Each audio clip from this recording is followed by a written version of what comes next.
In the quiet, long before the sound of bronze shields striking bronze, there was only the sea, the deep eternal sigh of the Aegean breathing in and out, rocking the cradle of the world, and within that cradle slept the Nereids, the silver-footed daughters of the waves. Among them, one was most luminous, her skin holding the pale glow of pearls found in the deepest trenches, her hair the dark silk of seaweed floating under a full moon. Her name was Thetis. She was not just beautiful, she was the sea's own heart, gentle and kind, yet holding the potential for all the ocean's untamed power. Her movements were the rhythm of the tides, and her voice was the sound you hear when you hold a shell to your ear, a whisper of forgotten places. This beauty did not go unnoticed. From the cloud-wrapped peaks of Olympus, Zeus, the king of all gods, the wielder of the thunderbolt, turned his gaze. He saw her dancing with her sisters in the foam, and he felt the familiar stirring of desire, a desire that had repainted the stars and fathered countless heroes and monsters. His brother, Poseidon, lord of the very depths Thetis called home, also coveted her. He saw her as the perfect queen for his blue water palace, a jewel to sit beside him on his coral throne. The two most powerful forces in the cosmos, the sky and the sea, both set their hearts upon this one shimmering nymph. A rivalry was beginning to brew, a storm gathering on the divine horizon, one that threatened to tear the world apart in their jealousy. But the gods, they are not the only ancient powers. There are older things bound by fate and knowledge. From the sun-scorched rock of the Caucasus, a whisper found its way to Olympus. It may have come from the chained Titan Prometheus, who knew the secrets of creation and endings, or perhaps it was Themis herself, the mother of the fates, who spoke the words. The prophecy was simple, and it was cold, and it was absolute. Thetis, the silver-footed Nereid, her son, would be greater than his father. A stillness fell upon the golden halls of Olympus. Greater than his father, Zeus, who had become king by overthrowing his own father, Cronus, who in turn had overthrown his father, Uranus, understood the terrible weight of those words. He looked at his throne, the seat of all power, and saw a shadow fall across it. He looked at his thunderbolt, and it felt suddenly lighter in his hand. Poseidon, too, heard the whisper in the currents. He saw a future where his trident, the very symbol of his might, the tool that could shatter mountains and summon tsunamis, was snapped like a piece of driftwood by a hand stronger than his own. The desire that had burned so brightly in both gods turned instantly to ice, to a cold, calculated fear. Thetis was no longer a prize to be won. She was a threat, a beautiful, unknowing vessel of a power that could undo them all. And so the great gods, in their infinite wisdom and their infinite fear, made a decision. This prophecy must be fulfilled, but it must be defanged. The son would be greater than his father. So, the father must be someone small, someone whose greatness could be surpassed without shaking the foundations of the cosmos. Their gaze fell from the heavens, down past the clouds, past the mountains, to the world of men. They chose a mortal, a good man, a brave king, a favoured hero, but a mortal all the same. His name was Peleus, king of the Myrmidons. He was noble, strong, and pious, but he would age. He would wither. He would die. His son would indeed be greater. His son would be a legend, but he would also be trapped by the fleeting, fragile lifespan of a man. He would be no threat to the eternal, unchanging rule of the gods. Thetis, did she know? Did she feel the moment the two most powerful gazers in existence turned away from her? Not with indifference, but with a cold purpose? Perhaps she did. Perhaps she felt the currents of fate shift around her, pulling her away from her deep, peaceful grottos toward the loud, sun-scorched world of men. Peleus was chosen to be her husband. He was told of the honor to marry a goddess, a daughter of the sea. He pursued her, and as is the way of nymphs, she resisted. She feared this binding to the land, to a short-lived creature of blood and dust. She changed her form, using the ancient magic of the waters. She became fire, burning his hands. She became a serpent, slipping through his grasp. She became a lioness, roaring in his face. She became water itself, trickling away. But Peleus, guided by the gods, held on. He held on through the fire and the ice, through the terror and the wonder, until she had no more shapes to wear, and she stood before him, herself beautiful and resigned. Their wedding was the grandest the world had ever seen. All the gods and goddesses, the nymphs and the spirits, they all came to the forests of Mount Pelion to celebrate this strange union, this marriage of the immortal sea to the mortal shore. They brought gifts of unimaginable splendor. They feasted and they sang. But even as they celebrated, even as they laughed and drank the nectar, there was a shared, unspoken relief. The threat was contained. The prophecy was safely diverted. The child of this union would be a wonder, yes, but a mortal wonder. He would burn brightly, and he would burn out. And so, Thetis, the Nereid, carried her secret. She lived in the halls of a mortal king, breathing the dry air, walking on the hard earth, but her heart remained with the sea, and inside her a new life began, a life forged from the union of divine water and mortal earth. She knew what the gods had whispered. She knew her son was destined for greatness, but she also knew with a mother's dawning, terrible clarity that this greatness would be wrapped in fire. It would be a brilliance that would consume everything, including, perhaps, himself. The prophecy that had saved the gods had doomed her son to a life of burning, glorious, and heartbreaking brevity.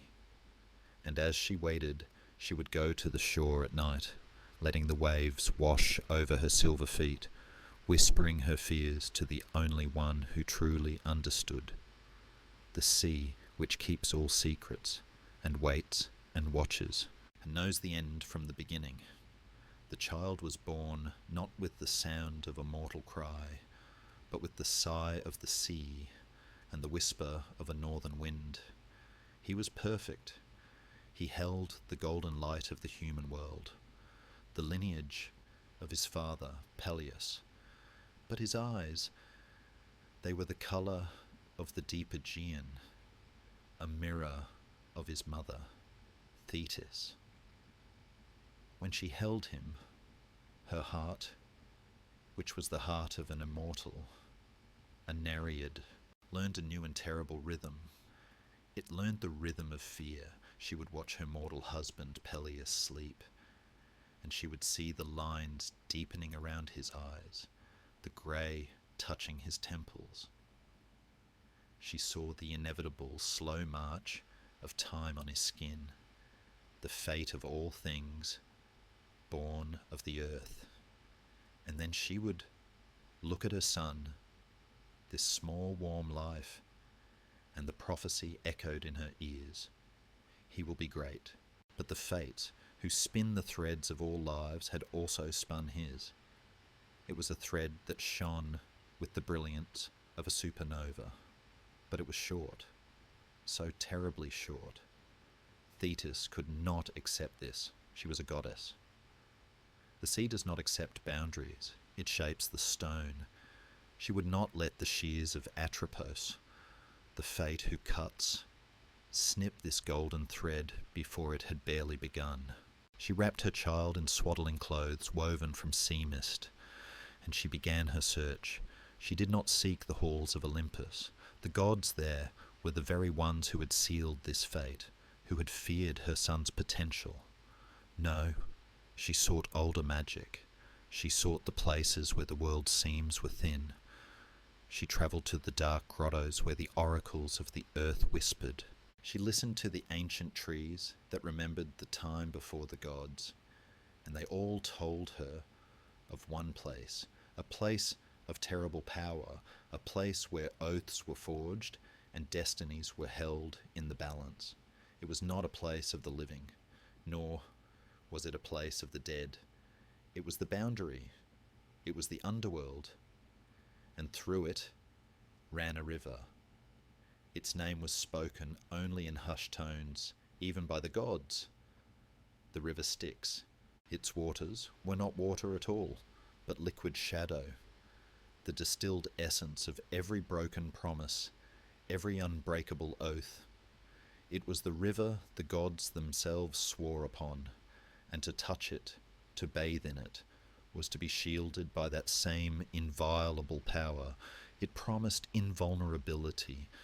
It promised to turn mortal flesh into something akin to divine armor. But the price was unknown. To bring a living child into the land of the dead was a gamble that could cost her his soul. One night, when the moon was a sliver of bone in the sky, and her husband slept the deep, unknowing sleep of mortals, Thetis rose. She took her son. His name was Achilles, and she fled the palace. She travelled for days, guided by paths only a goddess could see, until she came to a cave hidden behind a curtain of weeping moss, a place where the air grew cold and the birds never sang.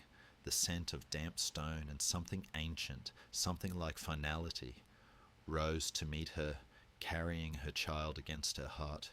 She descended, down, down, into the endless echoing twilight. The air grew thick and grey, filled with the murmuring of shades, the ghosts of those who had been. But Thetis walked on, her divine light a small defiant star in the oppressive gloom. And then she saw it. It did not flow. It loomed. The river Styx. It was blacker than a starless night, swirling with a cold, slow power. It made no sound of water, only a deep vibrating hum, the sound of eternity itself. This was the moment. Her heart, the heart of the sea, was still. She looked at her beautiful, sleeping child. She would not lose him. She would defy the fates. She would defy the gods. She would defy death itself. Holding him, she had to hold him somewhere. She grasped his left foot, her fingers wrapping tightly around the small, perfect heel. Her hand, warm with immortal life, was the only thing that shielded that one tiny patch of skin. She took a breath, though the air here held no life, and she dipped her son into the cold, black, swirling oblivion. For a moment, the river fought her. It roared silently, a vortex of ancient power resisting this intrusion of life. The child did not cry. The sound was stolen by the river. The magic of the Styx washed over him, clinging to his skin like a second invisible hide. It was the water of oaths, and it made his flesh swear an oath of permanence. It became harder than bronze, more resilient than stone, untouched by sword or spear or fire. She pulled him out. He was pale, so pale and cold. But he was alive. His eyes opened, and they still held the sea.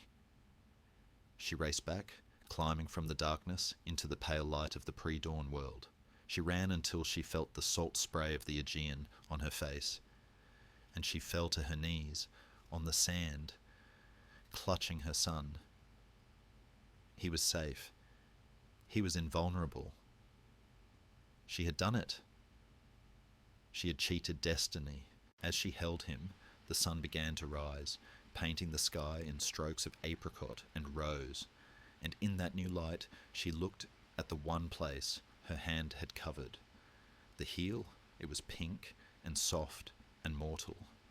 It was the one part of him the river had not touched, the one small, tiny, almost insignificant vulnerability, a single note of mortality in an otherwise divine symphony. She returned to the palace, and no one ever knew. Peleus marvelled at how his son never seemed to suffer the scrapes and tumbles of other children. The boy was strong, blessed by the gods, he said, but Thetis knew. She had built a fortress to protect her son, but she had left one tiny, unlocked gate, and now she could only watch and pray that the entire world would not one day find its way to that single, vulnerable point. The river's magic had cooled on his skin, but it had not sealed his fate. Thetis, who could hear the deep, slow currents of the world, the currents that pull men toward their destinies, knew this with a chilling certainty. The Styx had made his body a fortress, but the prophecy was a phantom, a whisper that could slip through any wall. The seers and the oracles, their voices like dry leaves skittering on temple stone, had spoken. They had not just said he would be great, they had said his greatness was chained to a single place, a city in the Far East, with walls so high they were said to have been built by the gods. A city ruled by an old king named Priam, Troy. The Fates, those three ancient sisters who spin and measure and cut, had decreed it. The high walls of Troy would not fall. They would never fall unless her son, the son of Peleus, stood before them. And then they had whispered the other half of the prophecy, the part his mother held like a shard of obsidian in her heart. If he went to Troy, he would win glory. Glory that would outlast the bronze of his shield and the marble of the temples. His name would be sung by poets for 10,000 years. But he would never return. He would die there, young, his golden hair darkened by the dust and blood of that foreign shore. This she could not endure. The gods, in their fear, had made him mortal. Now, mortals, in their greed, would seek him, to use him as their divine, unstoppable weapon. Thetis would defy them all. She would defy the pantheon on Olympus. She would defy the kings of men. And she would even try to defy the unblinking gaze of destiny itself. She would not hide him in a cave, for the world was full of seekers. She would not send him to the wilderness, for some centaur, some wise creature of the woods, would surely find him and train him for the very war she feared. No, she had to hide him in plain sight, in a place no one would ever think to look for the world's greatest warrior. You do not hide a sword in an armory where soldiers look. You hide it in a chamber of maidens, and you wrap it in silk. Her immortal gaze fell upon the sea, and she saw a small island floating in the Aegean like a forgotten emerald. Syros. It was a sleepy, sun-drowsed place, untouched by the growing storm of alliances and broken oaths that were beginning to pull the great kingdoms of Greece toward war. Its king, Lycomedes, was a simple gentleman, content with his olive groves, his vineyards, and his greatest treasure, his court of daughters. He had many. They lived in a sun-bleached marble palace. Their days, a soft, unbroken rhythm of the loom, the lyre, and quiet songs. Thetis took her son, now a boy, on the very edge of manhood, his limbs lean and hard, his eyes already holding a hero's restless fire. She took him by the hand, and they slipped away from his father's palace as silently as the sea mist, leaving only a cold, empty space where he used to sleep. When they reached the shores of Chiron, she performed the most painful magic of her long, immortal life. She did not change his form, for his form, his Styx-blessed skin, was his only shield. She changed his context. She unbound his short, practical hair, letting it fall, and it was the colour of fire and gold. She wove into it pearls taken from her own deep grottos, and then she stripped him of his boy's simple tunic, the one he practiced his spear throws in, and she wrapped him in the saffron-coloured peplos, the flowing, complicated robe of a high-born girl. The fabric felt wrong against his warrior's skin. It felt soft and clinging and suffocatingly weak. "Your name is Pyrrha," she commanded, her voice the low, sad murmur of the tide pulling away from the shore. "The red-haired one, you are a princess from a distant, troubled land, sent here to be kept safe. You will speak little. You will learn the loom. You will forget what you are." He looked at his mother, his beautiful, divine, terrified mother, and he saw her absolute, profound fear. And because he loved her, he swallowed the fire in his own throat. He nodded. He became a shadow. King-like comedies, honoured to host a mysterious princess at the request of a goddess, welcomed this new, silent maiden into his halls. His daughters, Deidamia, Laodamia, and all the others, a flock of bright, chattering birds, gathered around this strange, tall, beautiful newcomer. Pyrrha was thus enrolled in their world. It was a world that smelled of crushed flowers, of lavender, of the olive oil they used on their skin, and the faint, dusty scent of the looms, which clacked and clacked in a gentle, unending rhythm. It was a world of profound, agonizing slowness. In the mornings, they would learn the lyre, his powerful fingers that were shaped to grip a sword hilt so tightly the knuckles turned white, fumbled on the delicate strings. He would pluck, and the string would snap with a sound like a tiny, angry wasp. The girls would giggle, a light tinkling sound, and he would blush, a hot, angry flush that he had to hide behind his long golden hair. They would weave.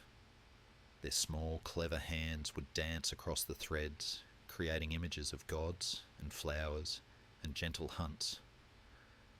His hands, clumsy with contained, desperate power, would tangle the wool.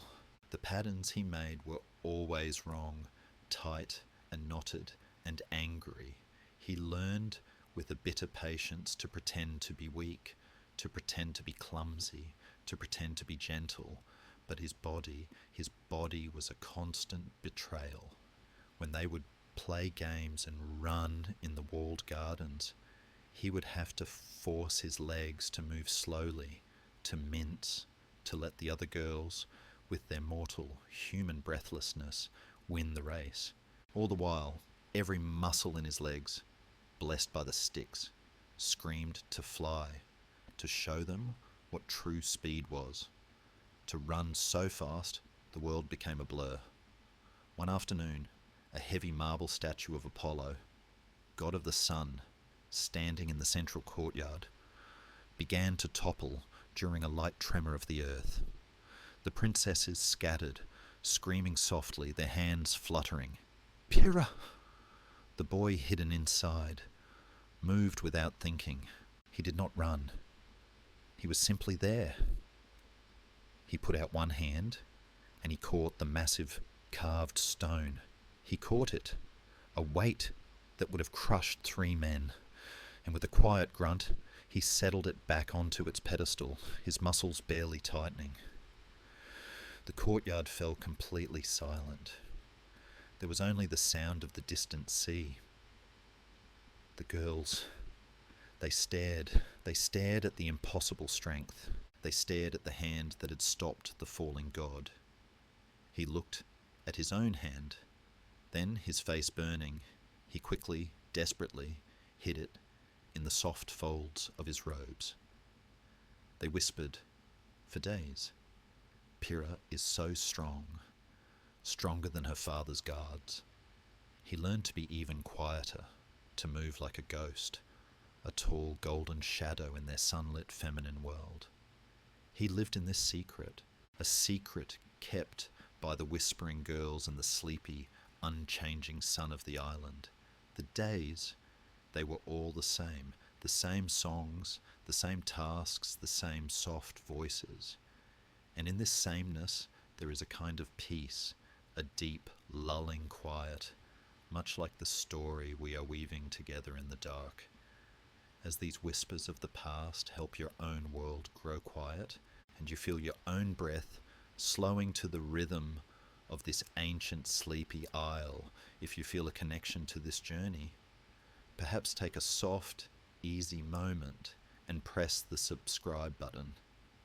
It is a small silent click, a promise that you and I will find our way back to this quiet place for the next part of the tale.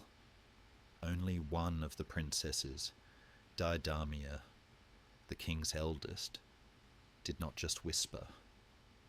She watched. She had seen the strength. She saw the way Pyrrha never looked at the other girls. Not really. Instead, Pyrrha would stare at the sea for hours, a lonely, hungry, trapped gaze, as if she were a prisoner, as if she were looking for a ship that would never arrive.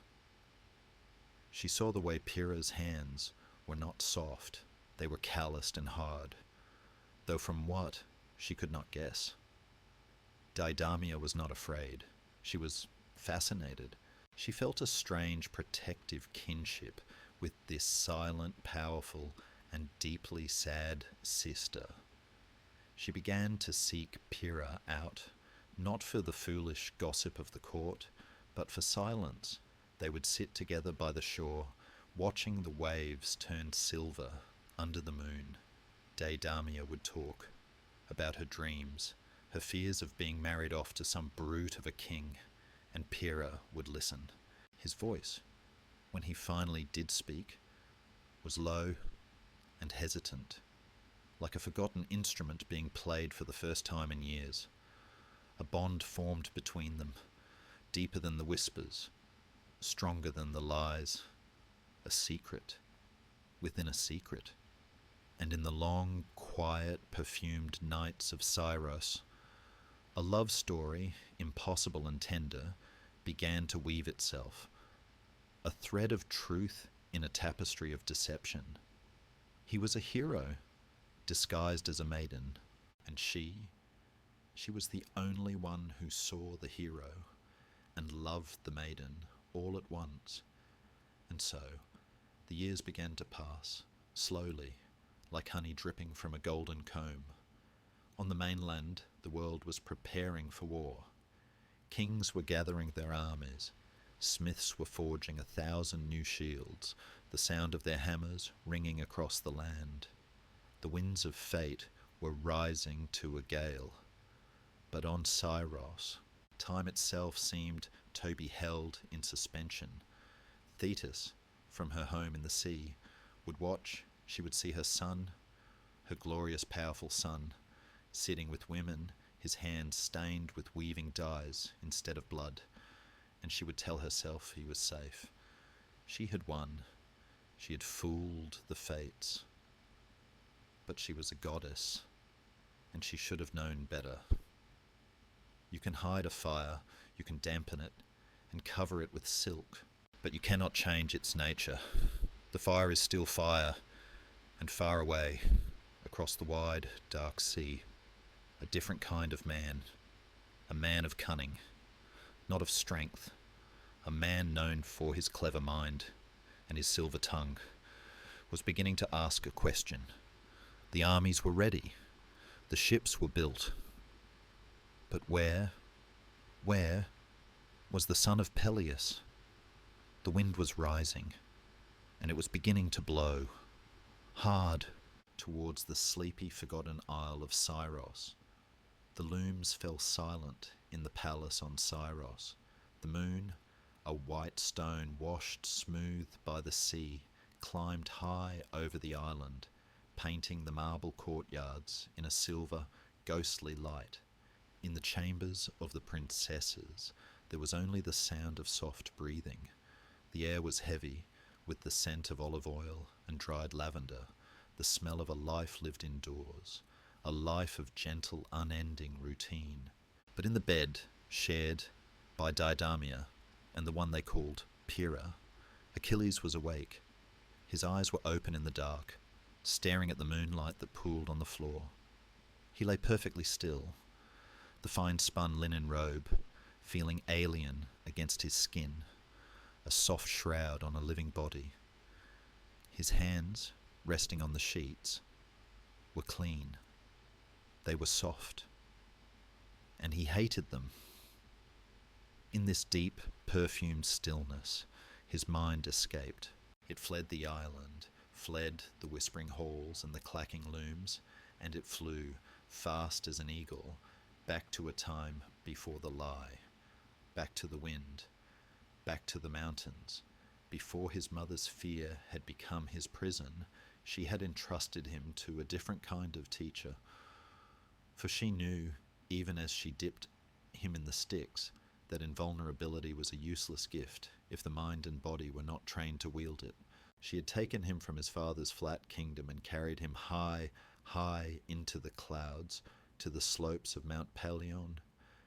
This was a place of granite and pine, a place where the wind was born and the air was so cold and clean it burned the lungs. It was the home of the wisest soul in all of creation. He was not a god, for he was kind. He was not a man, for he was eternal. He was Chiron, the centaur. Chiron was a paradox. His lower body, that of a powerful horse, was rooted in the wild earth. It understood the language of the hoof, the scent of the coming storm, the silent hunt.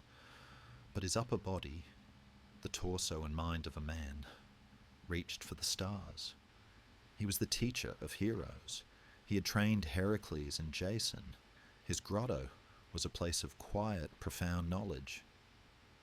When Thetis brought the young Achilles to him, she had only one plea: make him strong. Chiron looked at the boy, at the eyes that held the sea and the skin that held the river's shadow, and he nodded. He would make him strong, yes, but he would also make him whole. The grotto was not a palace. It was a cave, warmed by a clean fire, smelling of wild herbs and old parchment. And the lessons began. They were not the lessons of Syros. There was no loom, no soft lyre. The first lesson was the earth itself. Chiron took him running. Not a gentle run in a garden, but a true, wild, dangerous race over mountainsides, through ice-cold streams, and across fallen logs. Achilles, with his Styx-blessed body, was fast, but Chiron was motion. The centaur flowed over the terrain, teaching the boy not just to use his strength, but to use his mind. A rock, Chiron's voice, deep as the forest, would rumble, does not need to be broken. You must simply flow around it. Achilles learned to move like water, to stalk like a shadow. He hunted not with a phalanx of soldiers, but alone. With a spear he carved himself from the ash trees of the mountain. He learned to track a stag for 3 days, without sleep, to feel the shift in the wind that meant a boar was near. His hands became calloused, strong, and sure. But this was only the lesson of the hoof. The true lesson was that of the heart. When the hunt was done, and they sat by the fire as the constellations wheeled overhead. Chiron would bring out his own lyre. It was not the light, tinkling toy of the princesses. It was a large, resonant instrument, and from it Chiron drew music that held the sorrow of the stars and the deep, slow patience of the mountains.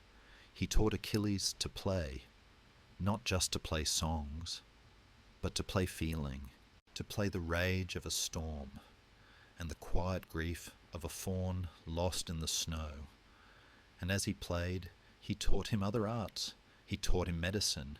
He showed him which herbs could stop bleeding, which leaves could draw out poison, which roots could ease a fever. A hero's hand, Chiron said, his wise ancient eyes fixed on the boy, must know how to heal as well as how to wound. To take a life is a simple, brutal thing. To save one, that is a strength that requires knowledge. This was the man Chiron was building, a warrior who was also a musician, a hunter who was also a healer. He taught him rhetoric and philosophy and the names of all the stars. He taught him honor. He taught him that his power, his near godhood, was not a license. It was a burden. It was a responsibility to protect those who were soft, who were mortal, who did not have the river's magic flowing over their skin. Perhaps as you lie here listening, breathing in the quiet of your own night, you can feel that same sense of deep, true learning. It is a resonance that echoes from the past. If these stories, these whispers of a time of truth, are a comfort to you, if they feel like a place you wish to return to, a simple, silent press of the subscribe button will ensure that we find each other again in the next part of the shadow and the light. A small sound broke the memory. In the bed beside him, Deidamia murmured in her sleep, her hand brushing his arm. The touch was soft, gentle, human, and it brought him crashing back to the perfume room, back to the stifling silk, back to the lie. He looked at his hand in the moonlight, the hand that Chiron had trained to set a bone, to draw a bowstring, to play the hero's sorrow. That hand was now pale, its calluses fading, its only recent work, the fumbling of threads on a loom.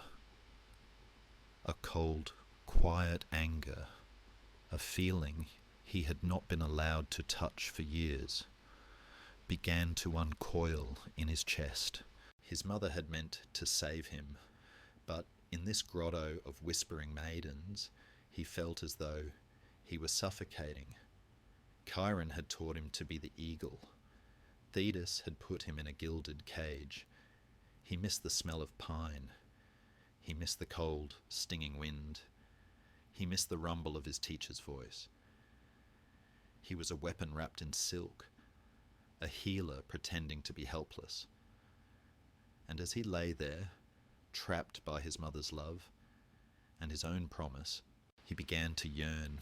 He yearned for the world to find him. He yearned for the sound of a trumpet, for the call of a king, for anything that would finally allow him to shatter this beautiful, delicate prison and remember what it felt like to be real.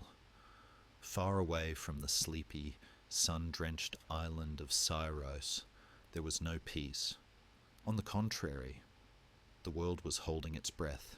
At the port of Aulis, the great beach was scarred, churned into a sea of mud and refuse by the feet of 100,000 soldiers. A forest of masts stood silent against the sky. 1,000 black-beaked ships, their sails furled, their rigging hanging limp. They were a weapon, a colossal bronze-tipped spear, aimed at the heart of Troy. But they were motionless. For weeks, then months, the wind had refused to blow. The air was thick, still, and suffocating, heavy with the smell of the waiting army. The gods, it seemed, had turned their faces away. In the royal tent of Agamemnon, the High King, the air was just as tense.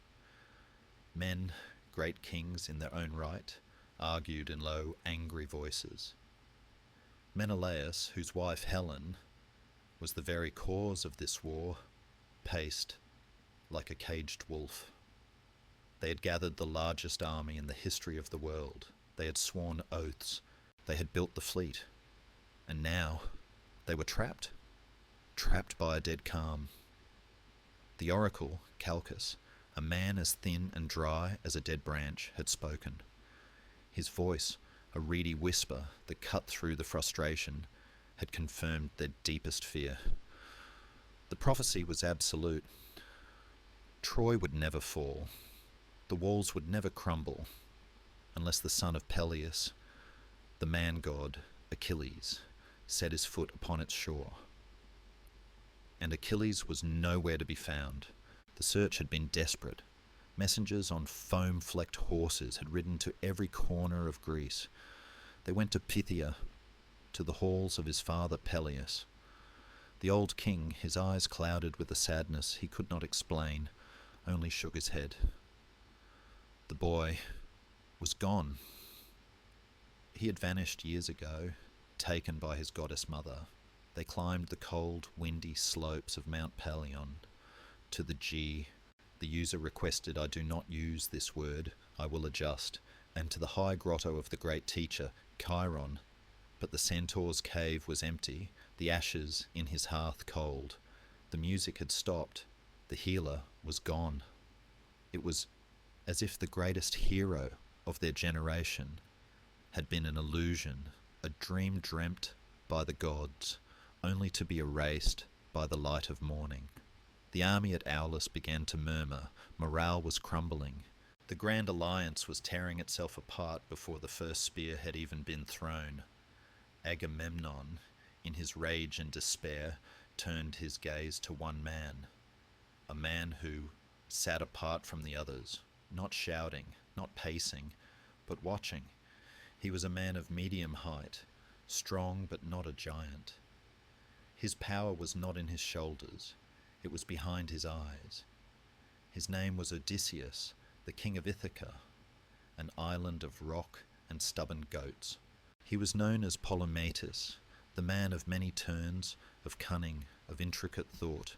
Odysseus, who had tried to dodge this very war by pretending to be insane, ploughing his fields with salt, until they placed his own infant son in the furrow. He knew the shape of a desperate lie. He understood what it meant to hide. Agamemnon strode over to him. "You," he growled, "who can untie any knot? You who see the paths others miss. This army rots on this beach. Find him." Odysseus looked up. His eyes were not a warrior's eyes. They were a hunter's. He did not think of maps or armies or kingdoms. He thought of a mother. He thought of his own wife, Penelope, and the fear he had seen in her eyes. "Where," he said, his voice quiet, drawing the other kings in, "would a mother hide her son, not from a king, but from war itself, from destiny?" He stood and began to walk. She would not hide him with soldiers, for they would forge him into a weapon. She would not hide him with wise men, for they would teach him of glory. She would not hide him in the wilderness, for the wild things would only make him stronger. He paused, looking at the still flat sea. No, she would hide him where he would be safest. She would hide him where no one would ever think to look for a warrior. She would hide him in a place of women, a place of peace, a place of silk. And so, the search changed. Odysseus stopped asking for Achilles, son of Peleus. He began to ask for whispers, for rumours. His agents, disguised as traders and beggars, listened in the ports. They listened for stories of oddities. And finally, one did.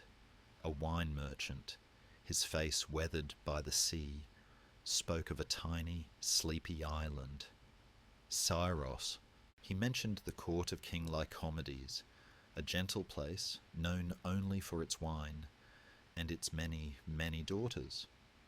They say, the merchant chuckled, there is one new princess, been there some years, tall as a spear, beautiful, they say, but silent and strong as a bull. They call her Pyrrha, the red-haired one. A slow smile, cold and bright as a new minted coin, spread across Odysseus's face. He knew. Achilles, too, was famed for his golden red hair. The lie was perfect. It was brilliant. It was beautiful.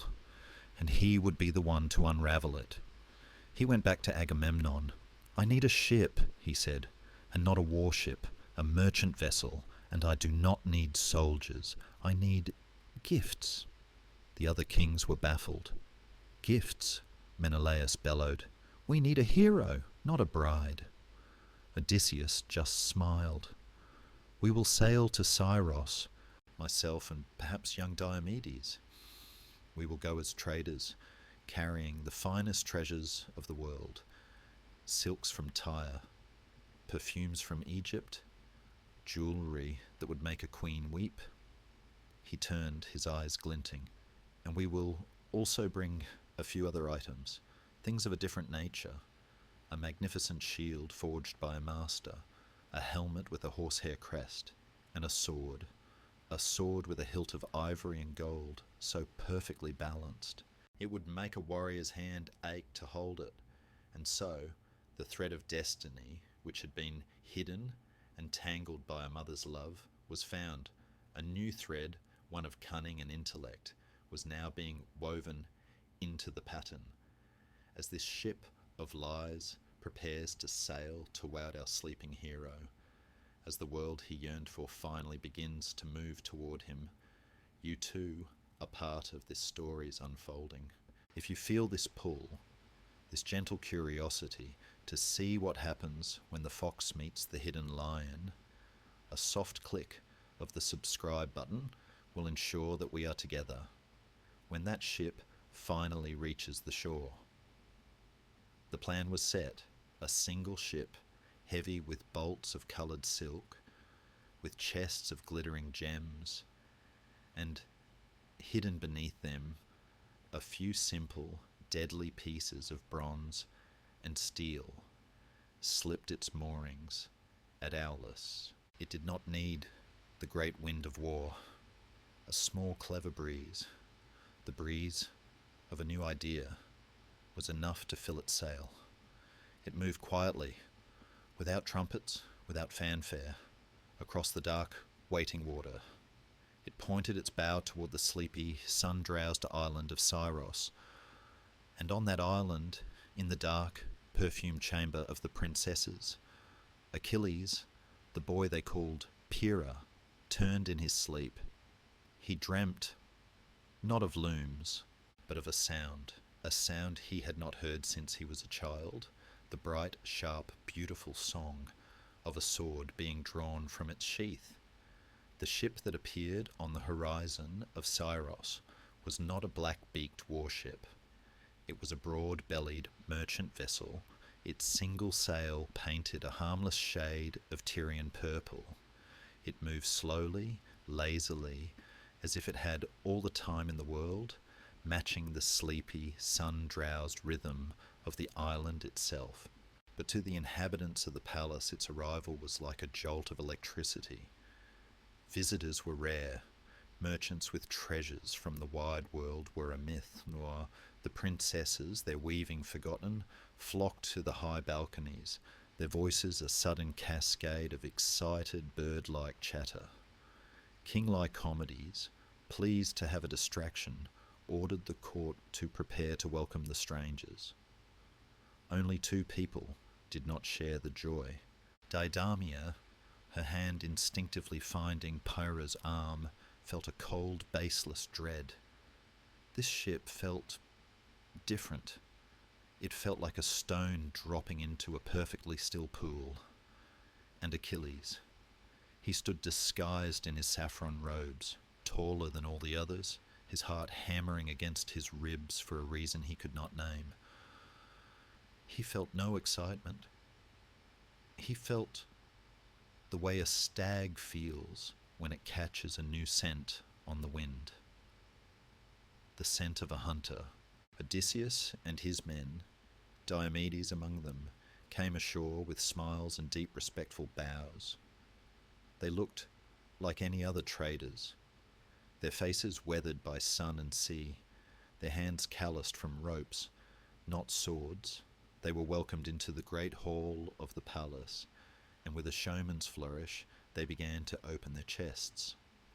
The princesses gasped. It was a treasure trove, designed to dazzle the feminine heart. There were bolts of silk so fine they seemed to be woven from moonlight, in colours of peacock blue and crushed raspberry. There were small carved wooden boxes that, when opened, released intoxicating clouds of perfume from Egypt. There were necklaces of deep honey-coloured amber, bracelets of silver, and delicate pearl-tipped pins for their hair. The hall filled with soft laughter and delighted cries as the girls, the daughters of Lycomedes, descended upon the treasures, draping the silks over their arms and holding the jewels to their throats. Odysseus watched. He smiled. He praised their beauty. He haggled gently with the king. But his eyes, his sharp, intelligent eyes, missed nothing. They scanned the flock of girls, and they settled again and again on the tall, silent one, the one they called Pyrrha. He watched as this princess stood apart, his gaze empty, his hands clasped behind his back. He showed no interest in the silks. He did not touch the perfumes. He looked bored. He looked trapped. Didamia stayed by his side, nervously picking up a silver chain and then putting it down, her eyes darting between the merchant and her silent companion. "Ah," Odysseus said, clapping his hands together as if he had just remembered something. "My king, I have one more crate, but it is not for these gentle ladies. It is, well, it is a poor offering. Some items I was meant to deliver to a garrison on Crete, but perhaps you or your guards might find some value in them." He motioned to his men. They brought in a long, plain, unadorned wooden chest. There was no perfume here. It smelled of oil and leather and cold metal. Odysseus lifted the lid. The princesses, drawn by the new item, glanced inside and recoiled. It held no beauty. Inside, nestled on dark wool, lay the tools of death, a heavy bronze shield, polished to a dark, menacing mirror, a helmet, its crimson horse plume drooping like a sad, blood-soaked flower, and a sword. It was not a king's decorative blade. It was a xiphos, short, leaf-shaped, perfectly balanced, its hilt wrapped in tight, functional leather. It was a thing made for one purpose. In that moment, the air in the room changed. Achilles saw it. His eyes, which had been dull and lifeless, suddenly ignited. His posture shifted. He took one step forward, his hand twitching at his side. He was no longer looking at the merchant. He was no longer in the room. He was on a mountain. He was in a hunt. He was with Chiron. His breath, which had been slow and shallow, now came quick and sharp. Odysseus saw the change. He saw the hawk's eyes appear in the maiden's face. Now he gave a short, sharp nod to Diomedes, who was standing near the great doorway. Diomedes raised a curved horn to his lips. A sound shattered the peace of the palace. It was not music. It was the salpinx, the high, terrifying, brazen shriek of a war trumpet, the signal for an attack, the call to arms. The effect was instantaneous. The world broke. The princesses screamed, a thin, terrified sound. They scattered, tripping over the silks, running to hide behind their father, behind the columns, their hands over their ears, pure, unthinking panic. But Pyrrha did not panic. Pyrrha did not scream. Pyrrha did not run away. In that one catastrophic second, the lie his mother had so carefully woven, the years of the loom, the silk, the soft songs, all of it burned away like a cobweb in a fire. The instincts forged by Chiron, the power granted by the Styx, exploded. He moved, he did not run, he flowed. It was a motion of impossible, terrifying speed. His hands, which had fumbled with wool, tore at the saffron peplos. He ripped the hated, clinging fabric from his shoulders. And for the first time in that hall, the man stood revealed, the broad shoulders, the hard muscles of a body trained to perfection. He did not reach for a silk. He did not reach for a gem. He lunged for the crate. His left arm slid into the loops of the shield, his hand gripping the bronze. His right hand closed around the leather-bound hilt of the sword. It was not a grasp. It was a reunion. The sword felt as if it had been forged from his own bones. He spun, dropping into a perfect warrior's crouch, shield up, sword angled, eyes blazing with a cold, bright, and utterly lethal fire. He was not a maiden, he was not a boy, he was a demigod, he was a weapon, and he scanned the room, not for a hiding place, but for the enemy. "Where?" His voice, a low, unused baritone, growled. "Where's the threat?" The trumpet stopped. The screaming stopped. The only sound in the room was the echo of that one guttural word. The princesses, his sisters, were frozen, their faces pale, staring at this impossible transformation. Deidamia, her hand over her heart, her eyes wide with terror and a sudden heartbreaking understanding, whispered his name. A name she had perhaps known all along, deep in her heart. Achilles, Odysseus, the merchant, let his smile fall. He stepped forward, pushing aside a bolt of blue silk with his foot. He looked at the half-naked warrior, armed and radiant in the tattered remains of a maiden's dress. The cunning king of Ithaca bowed a deep, formal bow of respect from one king to another. "Lord Achilles," Odysseus said, his voice clear and resonant in the sudden vast silence, "son of Peleus, we have been waiting for you." And Achilles looked down at the sword in his hand, then at the shield, then at the terrified, weeping face of Deidamia. The lie was broken. The dream was over. His mother's safe, perfumed prison had fallen. The sound of the war horn died, but its echo seemed to hang in the air, a brazen, vibrating phantom. In the great hall, the silence was absolute. It was a silence made of shattered peace, of a lie broken, of a truth revealed in the most brutal way. The princesses, his sisters, for all those quiet, sun-drowsed years, were pale statues, their eyes fixed on the man who stood where the maiden Pyrrha had been. He was a terrible, beautiful sight, his golden red hair unbound, the saffron rags of his disguise falling around his waist, his upper body bare, and his skin. His skin seemed to glow with a faint, unearthly light in the dim hall. He held the bronze shield and the leaf-shaped sword as if they were extensions of his own arms, born with him. Deidamia was weeping, a quiet, hopeless sound, her hand still pressed to her heart. She was not looking at the warrior. She was looking at the empty space where her friend, her silent, gentle, and secret love used to be. Achilles looked at her. He saw her terror, her confusion, and her heartbreak. And in that moment, the fire in his eyes, the fire of the warrior, was banked by a sudden, profound wave of shame. He had been a part of this lie, and now she was its victim. He looked at Odysseus. The anger returned, cold and sharp. This man, with his clever words, and his merchant smile, had walked into his garden, his prison, and had set it on fire. "You knew," Achilles said. His voice was not a shout. It was low, rough from disuse, the sound of stones grinding together. "You hunted me." "We did not hunt you, son of Peleus," Odysseus replied, his own voice calm, reasonable, respectful. He took a step forward, his hands open, showing he was unarmed. "We sought you. Greece, all of Hellas, seeks you.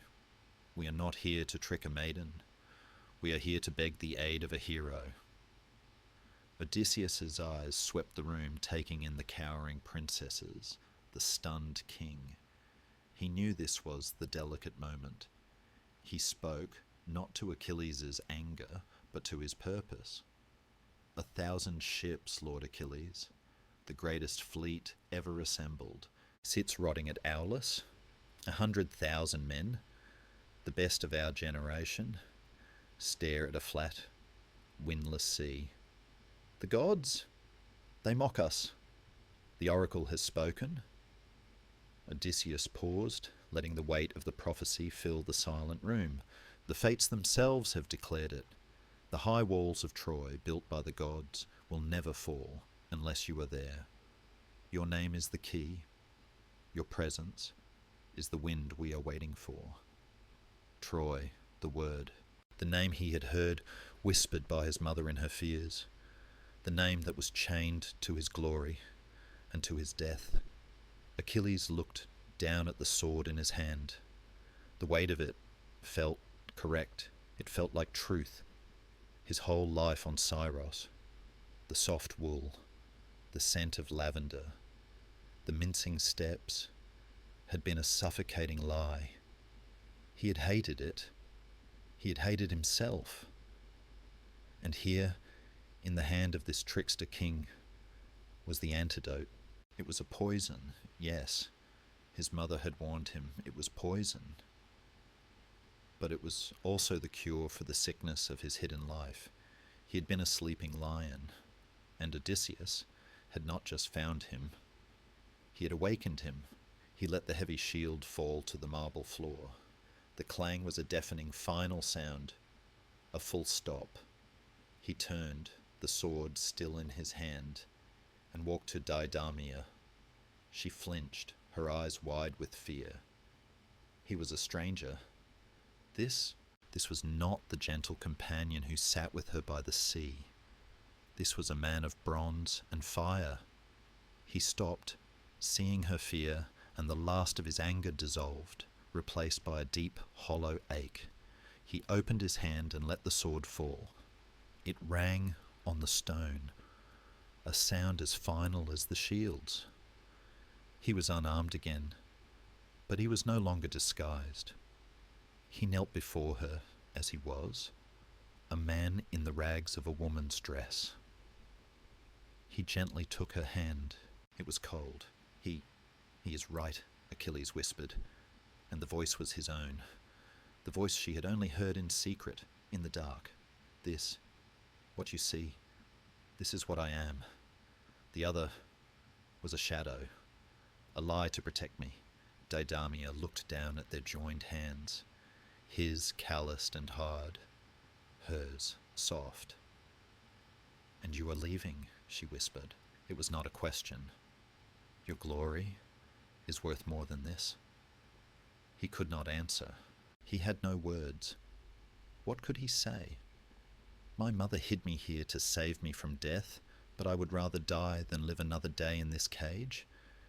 How could he explain that the sound of that trumpet was the first true music he had heard in years? He looked at her, and his eyes, the eyes of the sea, his mother's eyes, were filled with an impossible sorrow. He had found a small, true piece of peace here, in her, and now he had to be the one to break it. He leaned forward and placed one gentle kiss on her forehead, a farewell to the only part of his prison he had ever loved. He then stood, turned his back on her, on the life they had shared, on the child he would never know as a father, and he walked to Odysseus. He was no longer a prince in hiding. He was the son of Peleus. "I will come," he said. The journey from Syros was fast. He shed the last of the saffron rags and took the simple tunic of a soldier. He stood at the bow of Odysseus's ship, his red gold hair tied back, the salt spray cold on his face. The sea, his mother's true home, felt like a homecoming. It washed away the scent of lavender and perfume. It cleansed him. He did not speak. He just watched the horizon, his hand resting on the pommel of the sword that had called him from his dream. He was leaving one prison and sailing directly into another, a prison of fate, glory, and an early death. But at least it was a prison he could fight. When they arrived at Aulis, it was just as Odysseus had said, but worse. The smell hit them first, the stench of 100,000 men and horses trapped in a hot, windless bay for months. It was the smell of sweat and fear and impatience and the silence. It was a living thing, 1,000 ships, their black hulls thick in the water, their masts like a forest of dead trees.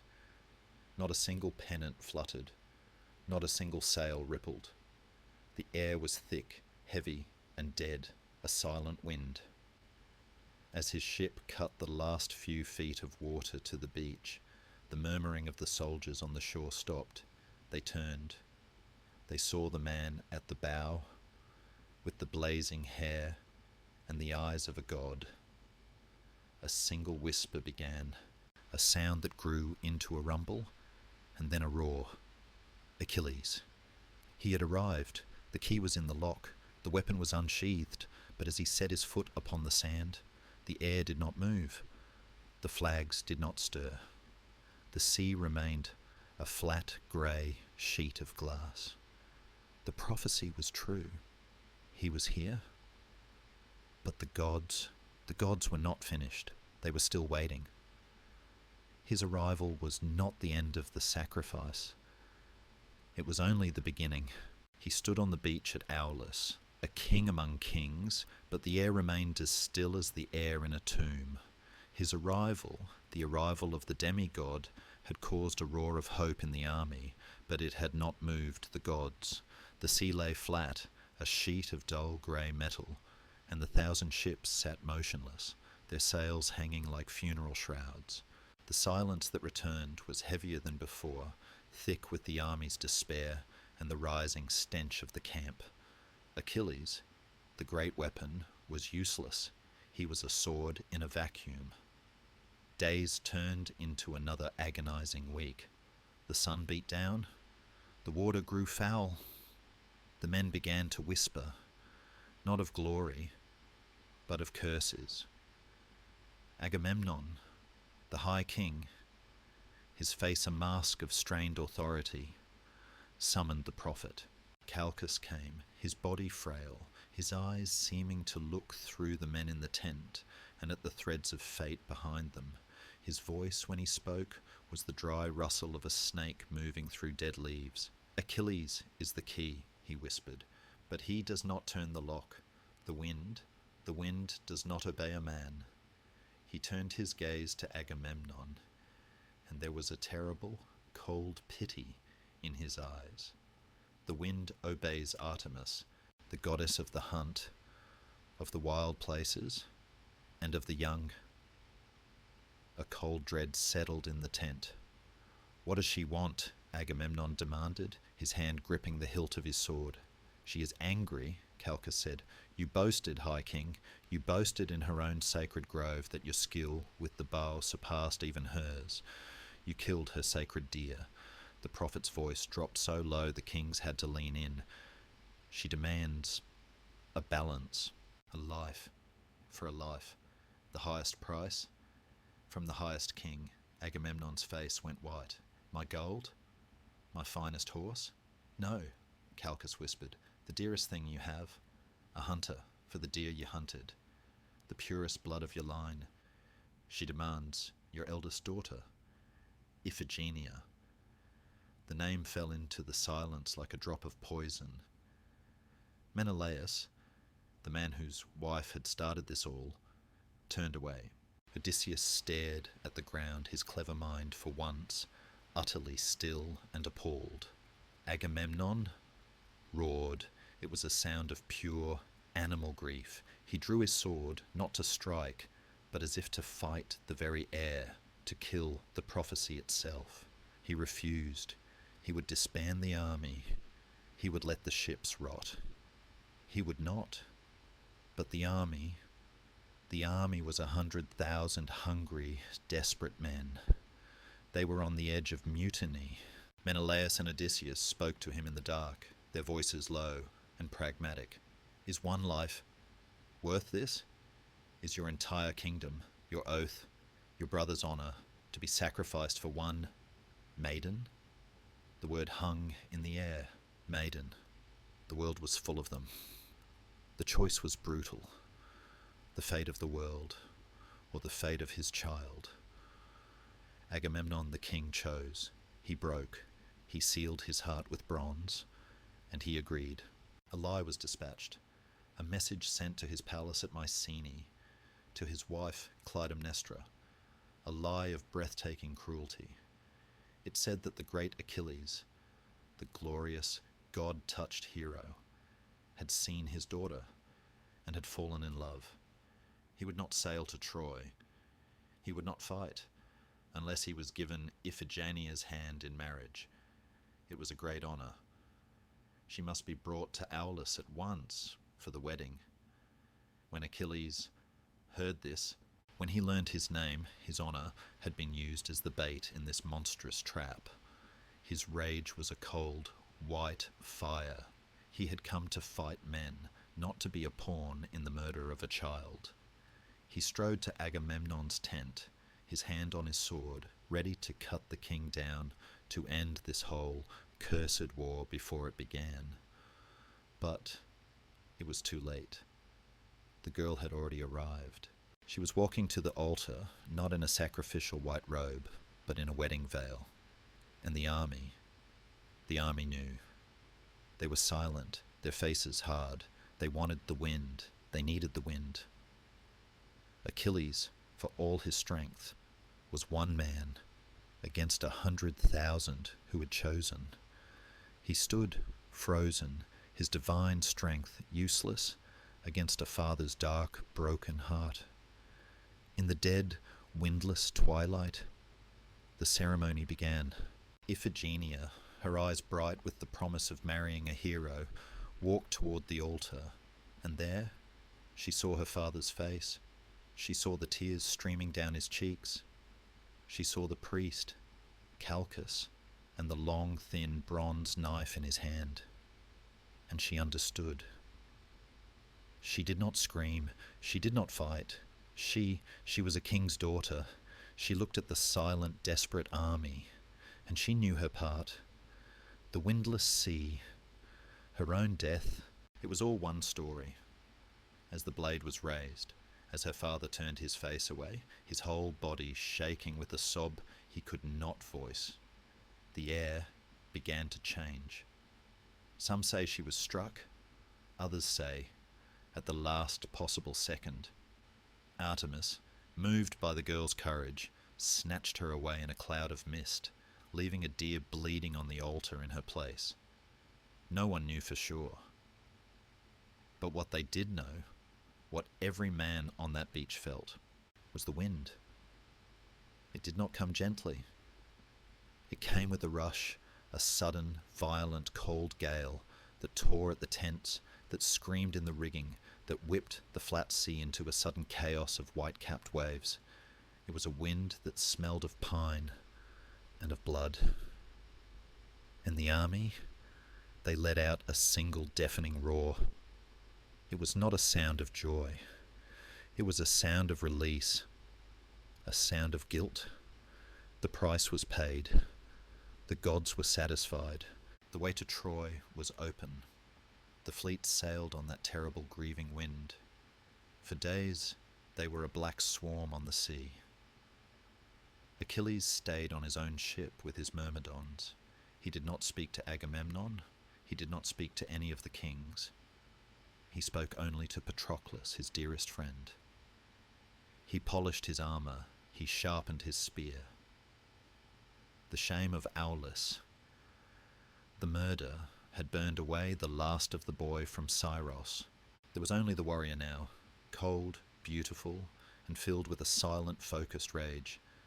And then they saw it. Through the morning mist, a new coastline, and on it, walls. Walls so high they seemed to hold up the sky. Troy. The army was silent again, the memory of Aulis fresh.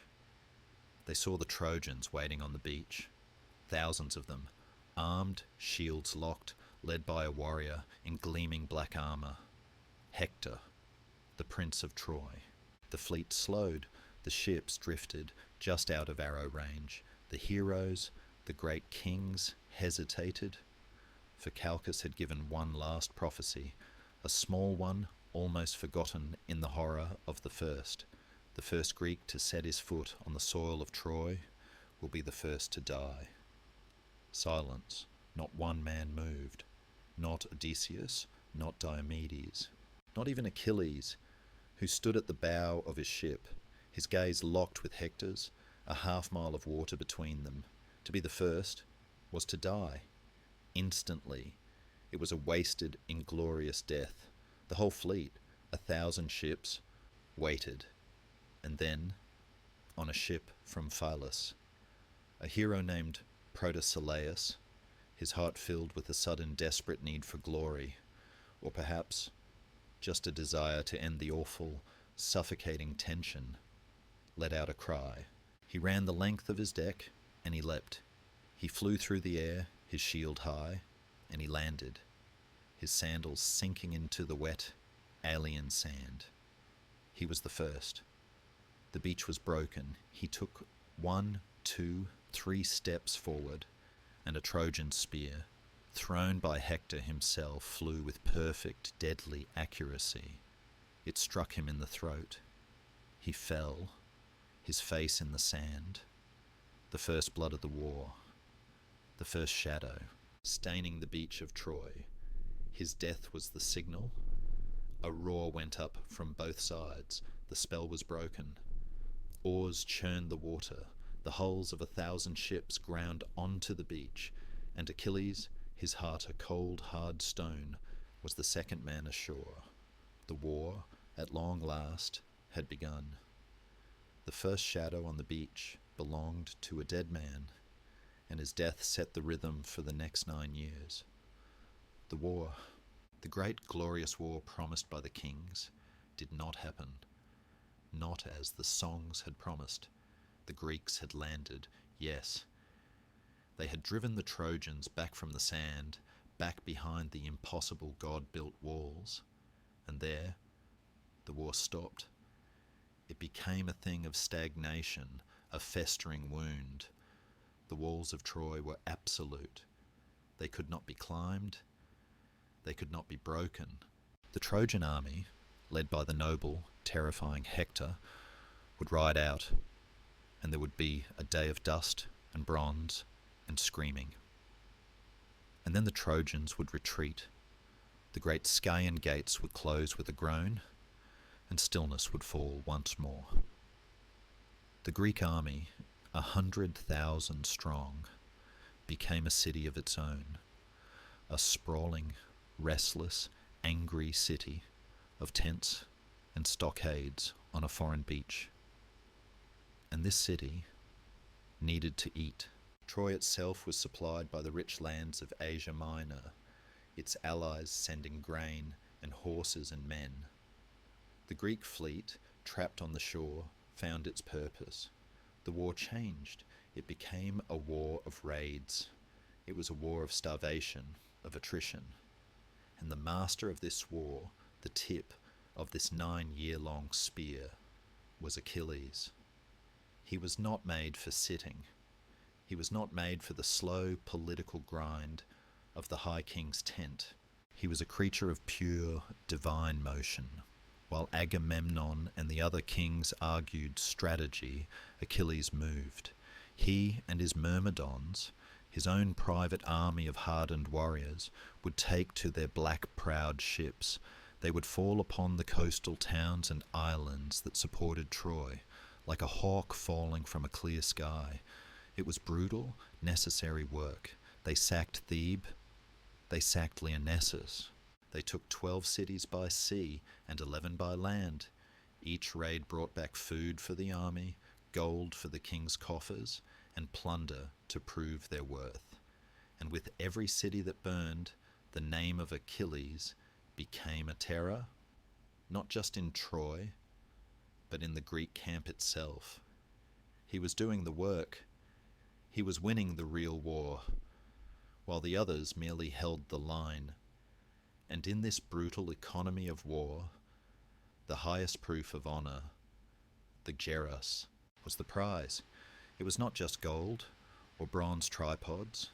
It was the living plunder, the captives, the women of the fallen cities. In the sack of Lyrnessus, after Achilles himself had cut down the king, he took his prize. She was not a queen, but she was of high birth. Her name was Briseis. She was young, her hair as dark as the shadows in her city's burning temples. And she was his.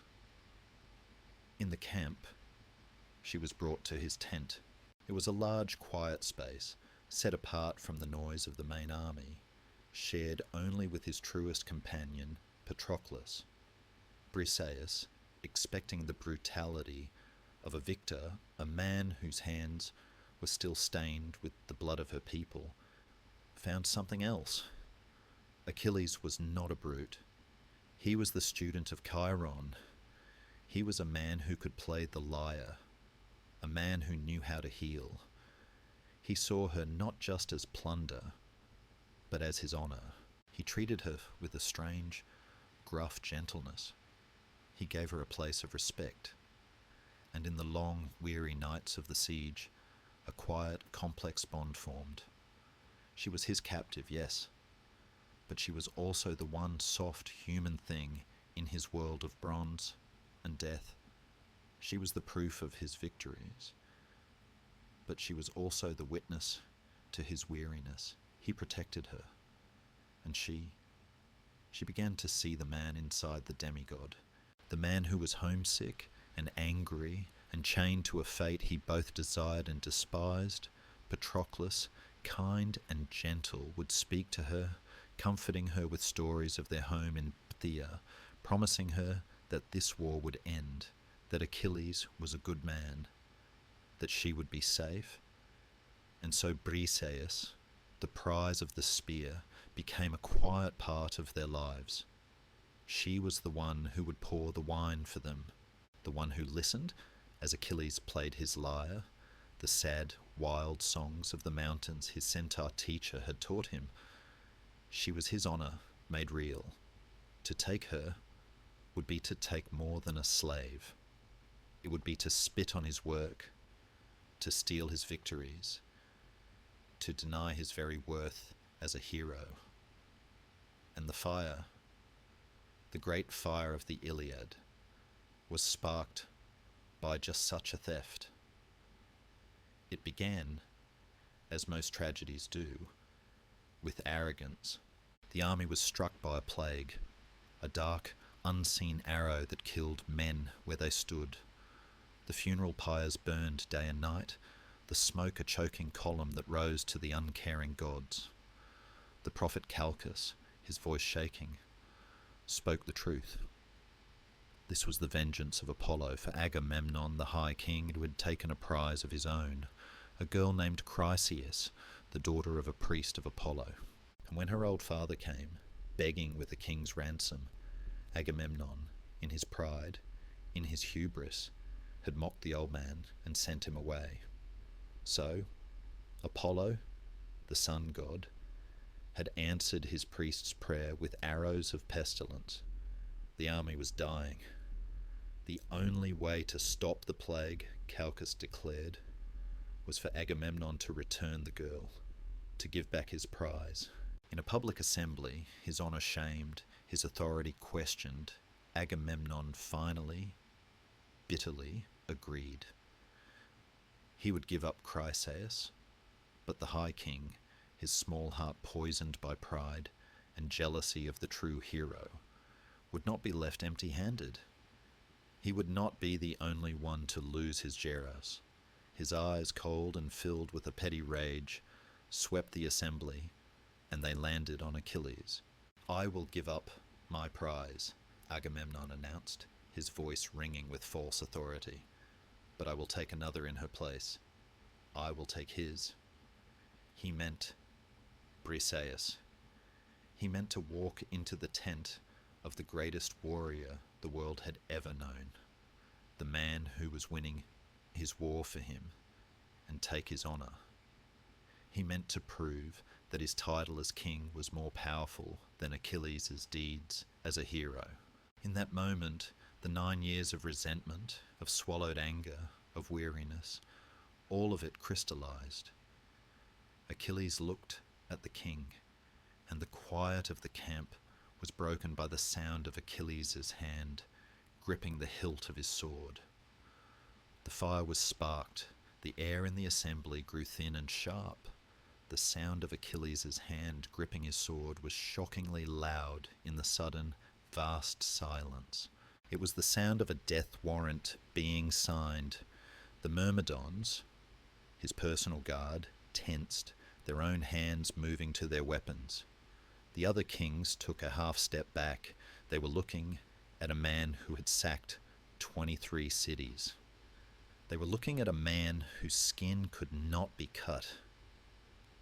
And he was standing 10 feet from the High King, his knuckles white on his hilt, his sea-coloured eyes burning with a light that was not human. He was no longer Achilles, the hero. He was the menace, the divine, ungovernable rage that the Iliad itself would be named for. He was going to kill Agamemnon. He was going to cut the king down in front of his own army, and the war, the world, all of it, could burn. He began to pull the blade.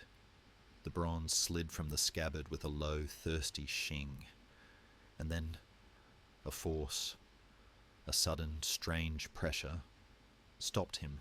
A hand, cool and strong, seized his long, red gold hair from behind.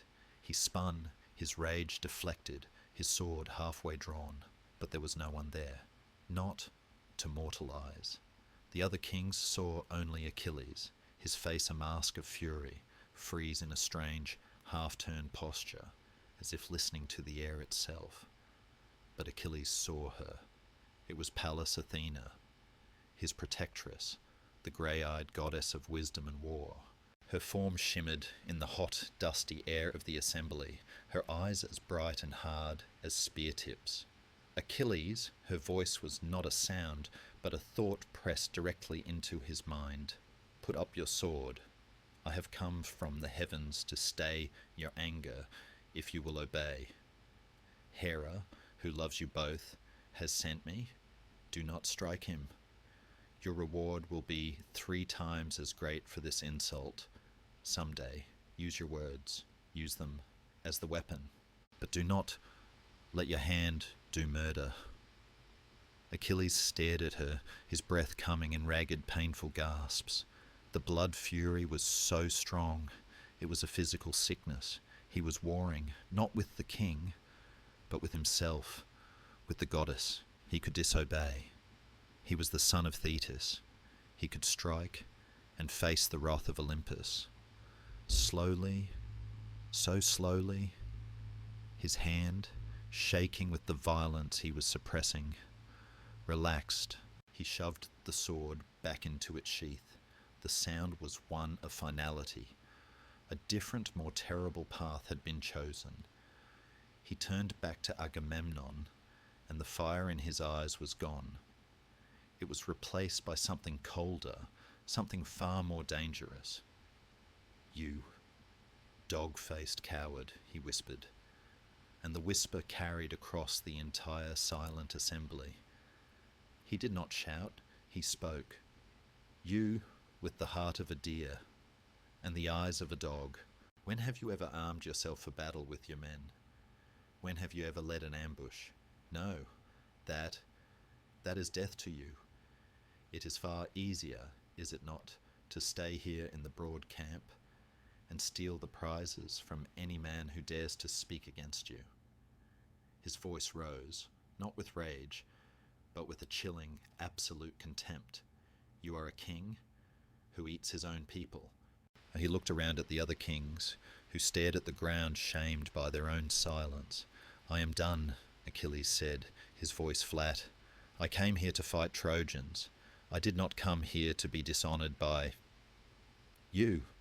He reached down and seized the scepter, the heavy gold-studded staff of judgment, from the herald. He held it up. Now I will swear a great oath. By this scepter, which will never again sprout leaves or branches, since it was cut from the mountainside, by this dead wood, I swear, the day will come, and it will come soon, when the sons of Achaea, all of them, will yearn for Achilles. They will fall by the hundreds to the man-killing spear of Hector. And you, in your powerlessness, will watch them die. You will tear your own heart out, because you chose to dishonor the best of the Greeks. You chose this. He did not just drop the scepter, he flung it to the earth. It struck the hard-packed ground with a thud, and the assembly was broken. He turned his back on the king, on the army, on the entire war. He stalked from the circle, his friend Patroclus at his side, and he did not look back. He went straight to his ships. Back in his tent, the rage had cooled. It had hardened into a resolve as cold and unbreakable as the Styx itself. He told Patroclus, "We are leaving, or we are staying, but we are not fighting. Tell the Myrmidons they are to arm themselves only to defend our own ships.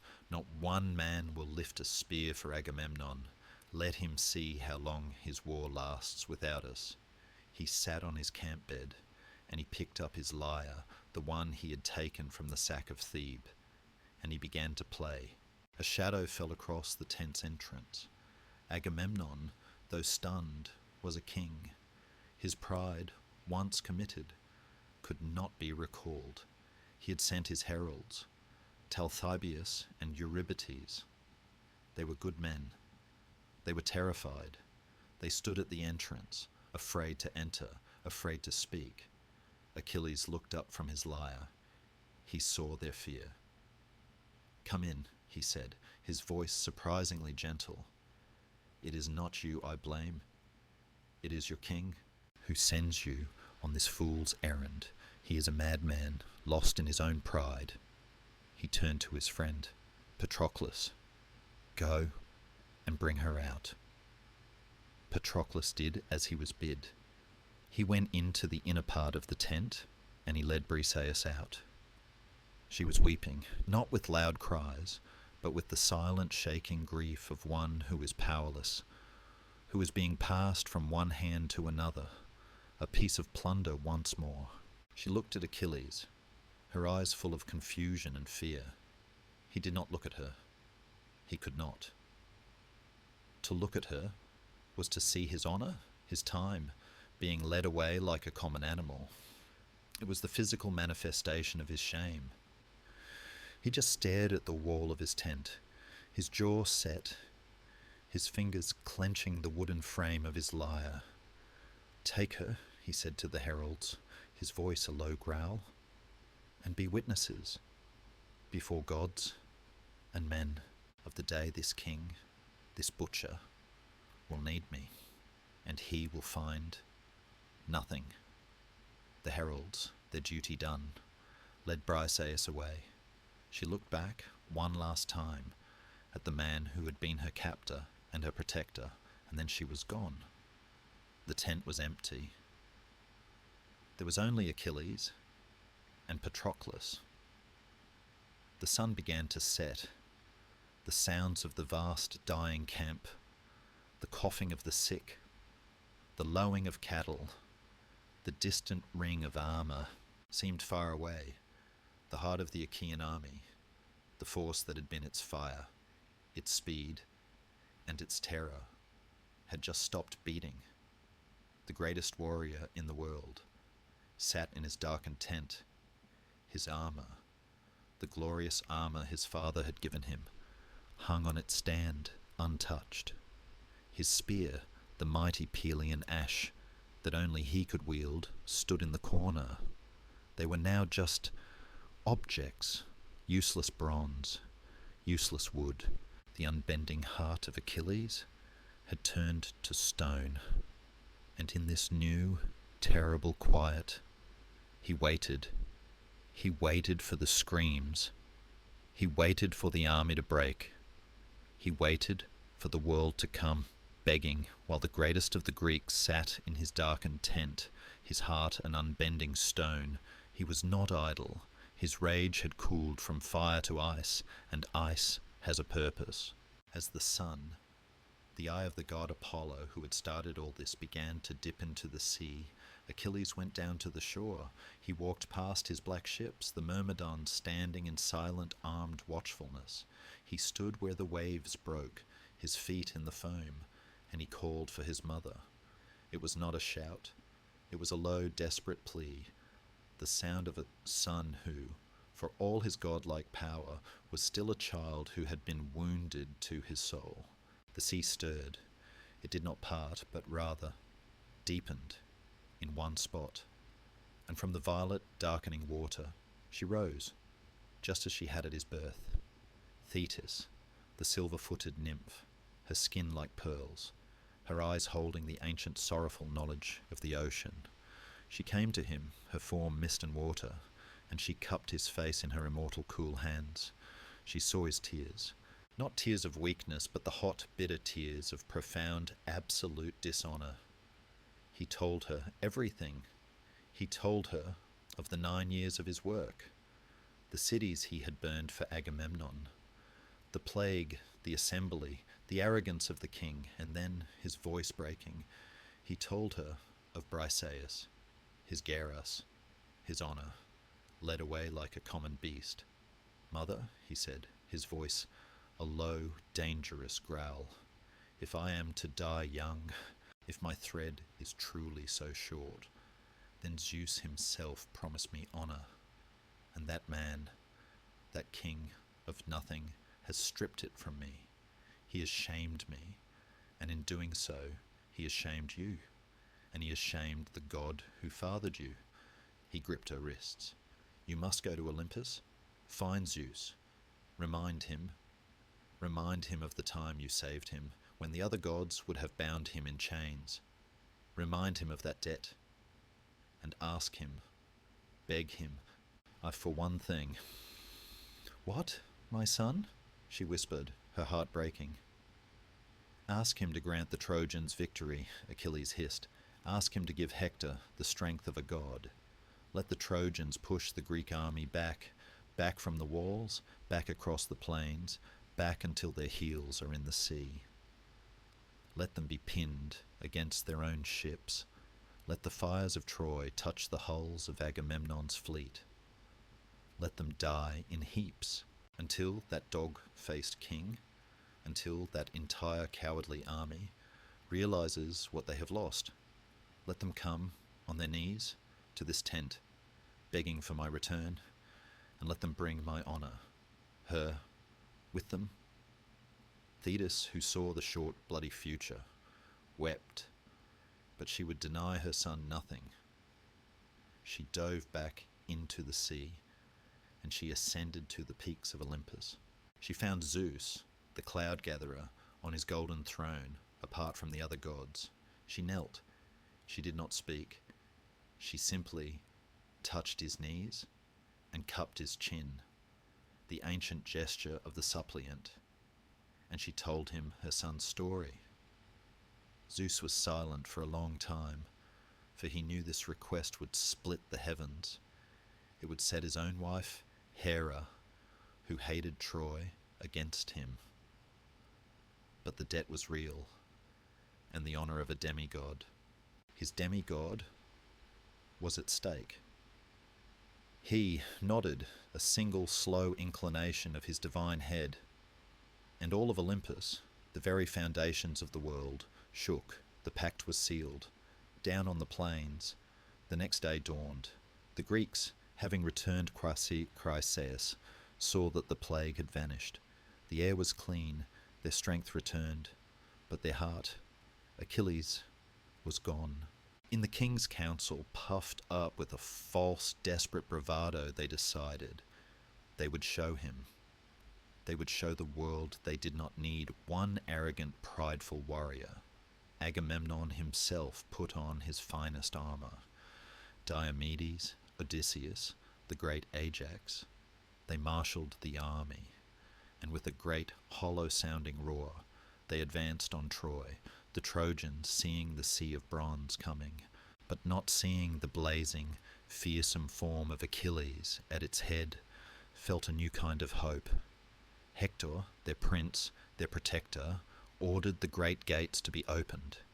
The two armies met on the plain with a crash that shook the earth. But this was not a battle of men. This was a battle willed by the gods. Zeus, watching from his mountain, had given the word, and Apollo, the far-shooter, the god who already despised the Greeks for their arrogance, the god who loved Troy, was unleashed. His vengeance was not a plague this time, it was a rout. He descended to the battlefield, cloaked in a golden, blinding mist, a sunbeam of pure divine wrath. The Greeks did not see him, they only felt his presence. He shouted, and his voice was the sound of 10,000 warriors striking panic into the Greek hearts. He snapped the bowstring of the great archer, Teucer. He breathed an unearthly, tireless strength into Hector, who became a butcher, a scythe of black armour and bronze. The Greek line, which had never broken, began to shudder. It bent, and then it shattered. This was the sun god's vengeance, bought by Achilles' tears. It was a massacre. The Greeks turned and fled. They were not warriors, they were prey. They ran, choking on dust and their own terror, back, across the plain they had held for 9 years. They were pushed past their outer defences, the trenches they had dug. The Trojans, screaming, tasting a victory they had only dreamed of, were on them. The slaughter was immense. The sands of the beach, their home, ran red. They were trapped, the sea at their back, the Trojans at their throats. And as the sun set, the first Trojan torches were lit. They were going to burn the ships. And in his tent, set apart, Achilles, son of Peleus, sat. He heard the screaming. He heard the roar of the advancing Trojans. He heard the desperate, terrified cries of the men who had scorned him. He heard the sound of his own army dying. And he just sat, his face as cold and pale as the moonlight. He picked up his lyre and he began to play. The night was a restless, fevered dream. The screams from the battlefield had faded, replaced by the low, agonizing sound of the wounded, the sound of an army's dying breath. From his tent, Achilles could see them, not the men, but their fires, the Trojan watchfires. They were not distant, flickering lights by the walls of their city. They were close. They were scattered all across the dark plain, right up to the trenches of the Greek camp. Thousands of them, blazing like a new terrible constellation, outnumbering the very stars. Hector, his thirst for blood not yet slaked, was encamped, waiting for the first light of dawn. And at dawn, he would burn the ships. The war would be over. A 9-year struggle would end in a morning of ash and slaughter. In the tent of Agamemnon, the air was thick with the smell of despair. The High King, his face streaked with tears and dirt, his fine armour thrown in a corner, was broken. His hubris had evaporated, leaving only the terrified, hollowed-out man beneath. He wept openly, not a king's tears, but the raw, gasping sobs of a man who has lost everything. "It is over," he choked. "Zeus has lied to us. He has hated us from the beginning. There is no hope. Let us do the only thing we can. Let us drag the ships that are left into the sea and row home, row for our lives, and leave this cursed dark shore forever." A silence met his words, a silence of stunned agreement, until Diomedes, his arm bleeding from a wound, stood up. "You are a coward," he said, his voice raw. "Go, run, but I will stay. I and my men. We will stay until Troy's walls fall, even if I must do it alone." His courage shamed them. And then, the old man, Nestor, the wise king of Pylos, his voice the only calm thing in the tent, rose. He stroked his long, white beard. "Your plan is madness, High King," he said, his tone that of a disappointed father. "And yours is brave, Diomedes, but it is the bravery of a fool. There is only one path, one that we all know." His old clear eyes turned back to Agamemnon. You have brought this on us. You with your pride. You dishonoured the one man, the only man who can save us. You wounded him in his heart, and you must be the one to heal the wound." Agamemnon looked up, his eyes wide, willing. "Anything," he whispered. "Then you will offer him gifts," Nestor commanded. "Not just a token. You will offer him a king's ransom, a treasure so vast it will eclipse the insult." And Agamemnon, in his desperation, agreed. The list of gifts was staggering, a mountain of treasure to buy back their lives. 10 talents of pure gold, 20 shining cauldrons, 12 of his strongest prize-winning racehorses, 7 women of Lesbos, skilled beyond all others in the arts of the loom, and, Agamemnon's voice broke as he said it, "Briseis.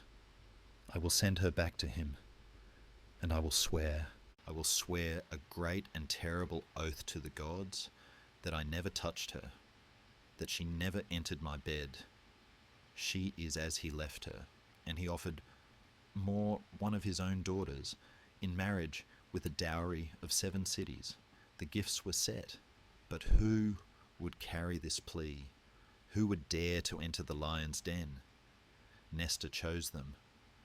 First, he said, Odysseus, the man of cunning, the silver-tongued speaker who could weave words into a rope to pull any man from his despair. Second, the great Ajax, the giant son of Telamon, second only to Achilles in strength, a man of few words, but of vast, simple, and undeniable honour, a warrior to speak to a warrior.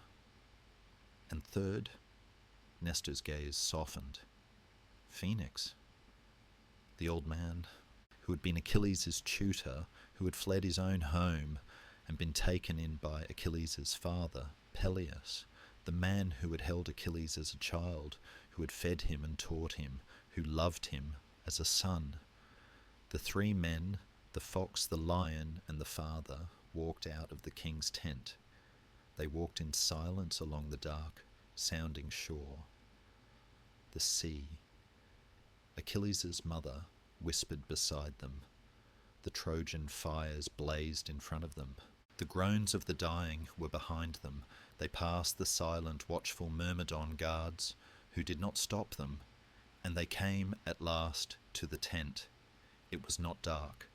A low, golden light came from within, and a sound, not the sound of weeping or of armour being cleaned.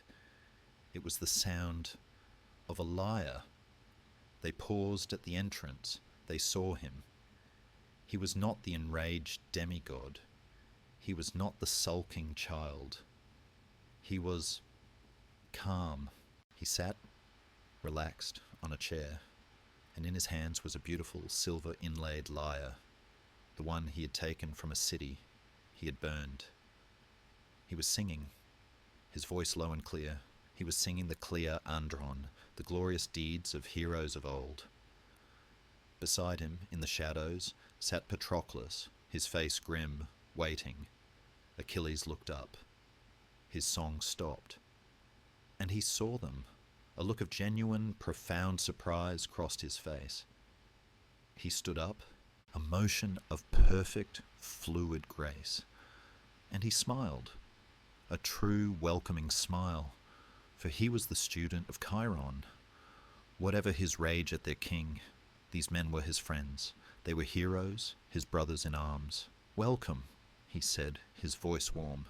"You are the men I love most in this army, though you come on a bitter errand." He turned to his friend. "Patroclus, mix the wine, a larger bowl. Bring the best we have. These are my honoured guests." They ate, they drank.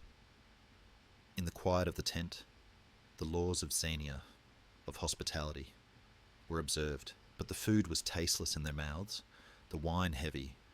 Finally, Odysseus, his clever eyes meeting Achilles's, wiped his lips.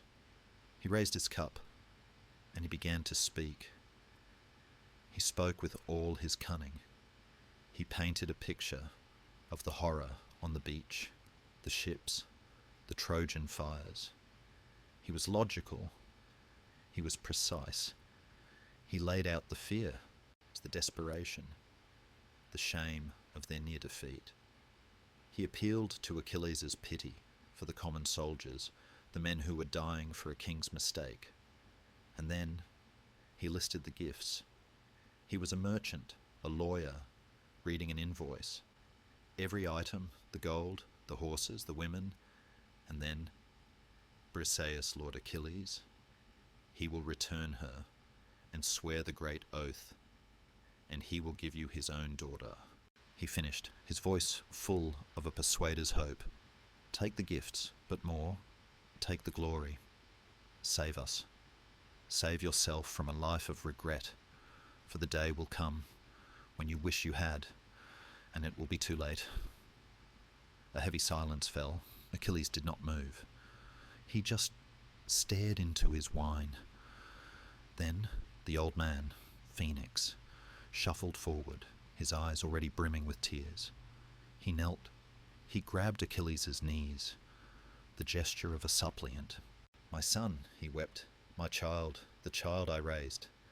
I have no other. I fed you. I held you when you were small and would spit up your wine on my tunic." He was rambling, his heart broken. He spoke of his own father's curse, how Peleus had saved him, how he had loved Achilles as his own. He begged, he pleaded. He told the old, sad story of Meleager, another hero who, in his rage, refused to fight. And when he finally did, all the gifts were gone. All the glory was ash. "Do not be him, my son. Do not let your heart be so hard. Take the gifts. Take the honor. And fight." The old man's sobs were the only sound. Ajax, the great warrior, just sat, his massive hands on his knees, his face dark with the warrior's simple disgust. He had not said a word. He would not. It was beneath him. All the pleas, the logical, the emotional, had been made. The mountain of gifts, the love of a father, the lives of 100,000 men were all piled at the feet of this one seated man. Odysseus leaned forward, his eyes desperate. Phoenix was weeping into his own hands. And Achilles? Achilles put down his lyre. He looked up, and his face, his beautiful, terrible face, was not one of pity. It was not one of greed. It was a mask of cold, settled, and absolute refusal. Achilles looked up, his face a mask of cold, settled calm. He did not look at the weeping phoenix, nor at the calculating Odysseus. He looked into the empty space in the middle of the tent, as if addressing fate itself. "Son of Laertes," he began, his voice level. "Odysseus, the man of many turns. I must be blunt. I must tell you my mind, exactly as I feel it, so that you do not sit here chirping at me, one after another." He took a breath, not of anger, but of finality. "I hate that man. I hate Agamemnon. I hate him, as I hate the gates of hell itself. The man who says one thing in his heart and speaks another with his tongue. He has fooled me once. He will not fool me again." He looked at Odysseus, his eyes devoid of all warmth. "His gifts, all of them, they are hateful to me. I would not take them, not if he offered me 10 times, 20 times what you have listed, not if he offered me all the wealth of Orchomenus, or all the treasure that flows into Egyptian Thebes, not if he offered me gifts as countless as the grains of sand on this beach. He will never persuade me, because he has broken his faith." He stood up, walking past his guests to the entrance of his tent. He looked out at the thousands of blazing Trojan fires, the fires that were about to consume them all. "What is the point?" he asked the night air. "What is the point of all this suffering? The coward and the brave man, they both end up in the same grave. The man who does nothing and the man who does everything. We all die. And what have I gained? I have spent my nights without sleep and my days in blood, fighting for their women, for this king's brother. I have sacked 23 cities, and all the treasure, all the best of it, he took. He sat in his tent, and he took it. He gave a few small things to the men, but my prize, my honor, the one thing I chose for myself, he tore her from my arms like I was some dishonored, rootless vagabond. He turned back to them. He will not cheat me again. And you, tell him this. Tell him to find another man to save his ships. Tell him to build a higher wall. Tell him to go to hell." He paused, his gaze sweeping over them. "My mother, Thetis, of the silver feet, she told me my fate. She told me I have 2 paths. If I stay here, if I fight at Troy, I will win a glory that never dies. But I will never go home. My life will be short. But if I choose Nostos, if I choose to return, my glory will be forgotten. No one will sing my name. But I will live a long, long life in my own land. I will see my father grow old. I will marry. I will have a son." He looked at the lyre, the instrument of songs. "And I have made my choice. This glory, this kleos, it is a lie. It is a thing he can steal. It is worthless. My life, my long, quiet life, is worth more than all of Troy. Tomorrow, at first light, I will load my ships, I will make the sacrifices, and I will sail home. You can tell him that.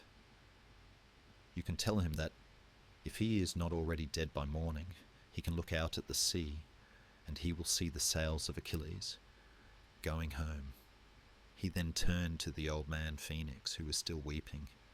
His voice for the first time softened. "Father," he said, the word heavy, "you should not be here. You should not be pleading for him. Stay here with me. Stay the night. And tomorrow, you and I, we will decide if we sail home together.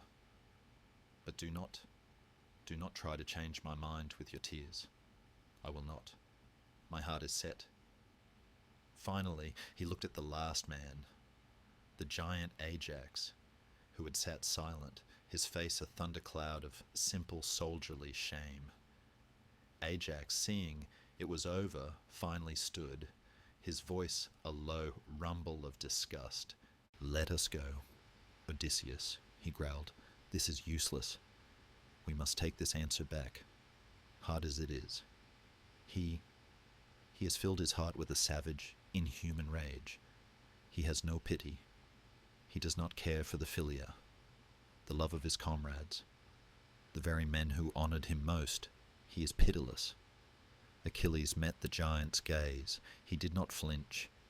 He just nodded, as if to say, "Yes, you, of all of them, you understand." Odysseus, defeated, his face pale, led the way out. Phoenix, his heart torn, looked back one last time, a look of utter profound grief, but Achilles had already turned away. The embassy was over. The last chance was gone. The three heroes walked back through the dark, their steps heavy, leaving the tent with its soft lyre music. They walked past the silent, watchful myrmidons, back toward the sound of the dying, and the king who was waiting for the answer that would be his doom. Odysseus, Ajax, and Phoenix returned in the darkness, carrying an answer as heavy as lead. They entered Agamemnon's tent, where the kings were waiting, their faces pale beneath the oil lamps.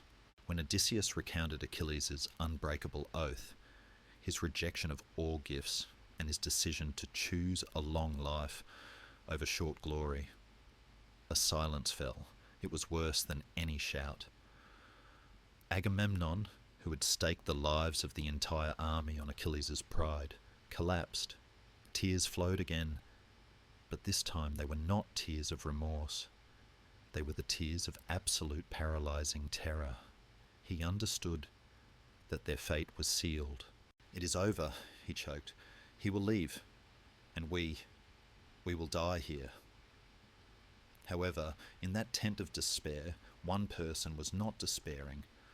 Patroclus. He was not a mighty king, nor was he an invincible hero. He was a friend. He was the son of Menoetius, exiled by his own father after a childhood accident and sheltered by Achilles' father Peleus. He had become Achilles' companion, confidant, and the only man Achilles trusted absolutely. Patroclus was the human conscience of Achilles. While Achilles learned the brutality of war, Patroclus learned the art of healing. He was the vessel for the compassion Achilles had buried. Patroclus could not bear it. He had heard the groans of the wounded. He had seen the fires of the Trojans. He knew Achilles would never leave his tent as long as Agamemnon held the command. But to sit there, listening to the lyre and the silent weeping of a dying army, was a torture. It was the greatest contradiction in Achilles' nature. He was the greatest warrior, born to protect. Yet he was imprisoned by his own pride, forcing him to watch the destruction. On the second night of the siege, as Hector prepared for the final assault, Patroclus could endure no more.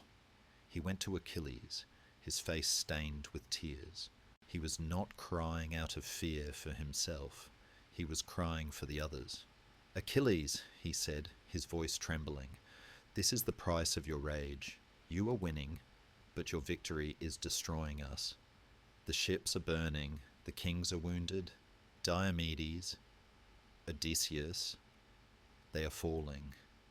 If you will not fight, if you still cling to your oath, then please, let me go out." Achilles looked at him, his eyes dark. "No? You know the oath? If I go out, I break the oath. And if I break the oath, Agamemnon will believe his gifts were sufficient. He will think my dishonour meant nothing." "Then lend me your armour," Patroclus pleaded. "Only the armour. Let me take your armour into battle. The Trojans, when they see Achilles' armour, will think you have returned.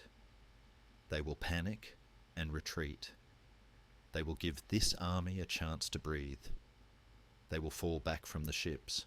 I will not fight. I will only frighten them. And I will bring you the glory of saving the army without breaking your vow. Achilles, the prideful warrior, hesitated. Patroclus's plea was a perfect combination of compassion and cunning. It appeased Achilles' pride by offering him glory without submission to Agamemnon. It was a flawless plan, but it was a plan built upon a lie, and Achilles, in a moment of blinding anger, made his greatest mistake. He agreed. "Very well," Achilles said. "Wear my armor, take my spear, but do not take my spear. The Pelian ash spear, only I can wield it. Take your own. But hear this, Patroclus, one limit. Drive the Trojans back from the ships, but once you have done that, do not pursue them. Do not advance on the walls. Return immediately. Do not let glory tempt you. Leave the final glory for me." Patroclus hurried. He donned Achilles' shining bronze armor. He put on the helmet with the towering bright red horsehair crest, the one everyone knew belonged to Achilles. He mounted his chariot, and as Patroclus rode out of the camp, the Myrmidons, Achilles' loyal warriors, joined him. They were not compelled to fight, but with the symbol of their hero leading the way, their loyalty was awakened. The appearance of Patroclus, draped in the terrifying light of Achilles, was a psychological shockwave for both sides. The Greeks, who were preparing for death, let out a unified roar of hope, believing their hero had returned. The Trojans, who were poised for final victory, panicked. They saw the armor, they saw the plume, they heard the roar, and they thought, Achilles has returned. Patroclus's charge brought slaughter. He was not Achilles, but he was a brave warrior, and the panic of the Trojans granted him 10 times his own strength. He drove them back from the ships. He drove them across the trenches. He drove them back across the field they had so painstakingly won. Patroclus, in the intoxication of victory, forgot his friend's warning. Glory, the very thing Achilles had rejected, had become too sweet. He pressed harder. He slew men. He even killed Sarpedon, the son of Zeus, one of Troy's most valuable allies. And then Patroclus made the final mistake. He drove the Trojans straight toward the city walls. There, standing atop the solid ramparts, was Hector, the Prince of Troy, who had watched the rout of his army at the hands of the man he thought was his greatest enemy. He had seen the panic, he had seen the retreat, but as Patroclus pressed toward the walls, Hector, with the reason of a father and the love of a prince, realized something. Achilles would never fight so far from the ships if he had returned for pride. And something was wrong. The spear this man used was not the massive Pelian ash, and this battle frenzy, it had power, but it lacked the cold, perfect precision of a demigod. Hector did not advance alone. He was aided by Apollo, who shrouded himself in mist and stood behind Patroclus. The sun god blinded him and struck the armor from Patroclus's body. Then Hector, with the strength of a warrior and the rage of a man avenging Sarpedon, stepped forward. He plunged his spear into Patroclus. It was not Achilles. It was only a man wearing Achilles' armor. Patroclus fell. In his dying breath, he looked up at Hector, who stood over him, and he spoke. "You have won. But know this, Hector, I die now. But Achilles will die immediately after me. You have killed the man you thought was the greatest hero, but you have awakened the true rage. My death will be your death." Hector pulled out the spear. He stripped the shining bronze armor of Achilles from Patroclus's body. He put it on himself, and he let out a roar of triumph. But that roar was swallowed by another rage, one that was not human. The Greeks were defeated. Patroclus was dead. Achilles' armor was lost. But miles away, Achilles was sitting, playing his lyre. waiting. When the messenger came, his voice did not need to shout. He only needed to speak one sentence, and it was all it took to break the oath, break the restraint, and break the world. Patroclus is dead. The messenger did not need to shout. The single devastating sentence, Patroclus has died, travelled through the dark air and struck Achilles, where the river Styx had failed. It struck the one mortal, vulnerable part of him, his heart. The lyre, the instrument of soft music and philosophical peace, clattered to the floor, forgotten. Achilles did not cry out. He made a sound that was not human, a long, shuddering, bestial groan that began in his throat and ended in the dust. He fell. He fell to the floor of his tent, pulling at his own hair, scooping up the fine black earth of the campsite and pouring it over his head, staining his golden hair with the dust of grief. He was no longer the demigod, the warrior, or the prince. He was only a man who had lost the one person in the world who understood him. Patroclus was more than a friend. He was Achilles' alter ego, his quiet, compassionate soul. While Achilles was all fire and bronze, Patroclus was all gentleness and light. He was the only man who could tell Achilles the truth and live. He was the only one who saw the boy who learned to heal under Chiron, not the killing machine. And now, because of a selfish, unbreakable oath, because of the cold, unbending pride that demanded he sit and play a lyre while his comrades bled, Patroclus was dead. The prophecy of his short, glorious life had always been a fear, but the death of Patroclus was a shame. It was a wound far deeper than any spear could inflict. The sound of his lamentation was so terrible, so unlike the measured grief of a mortal, that his mother heard it in the deepest parts of the sea. Thetis and her sister Nereids rose from the water, their silver feet padding silently on the sand. They came to his tent, gathered around him as he lay shaking in the dust, and they wept with him. Their cries were the sound of the ocean mourning its own children, a deep, eternal, sorrowful music.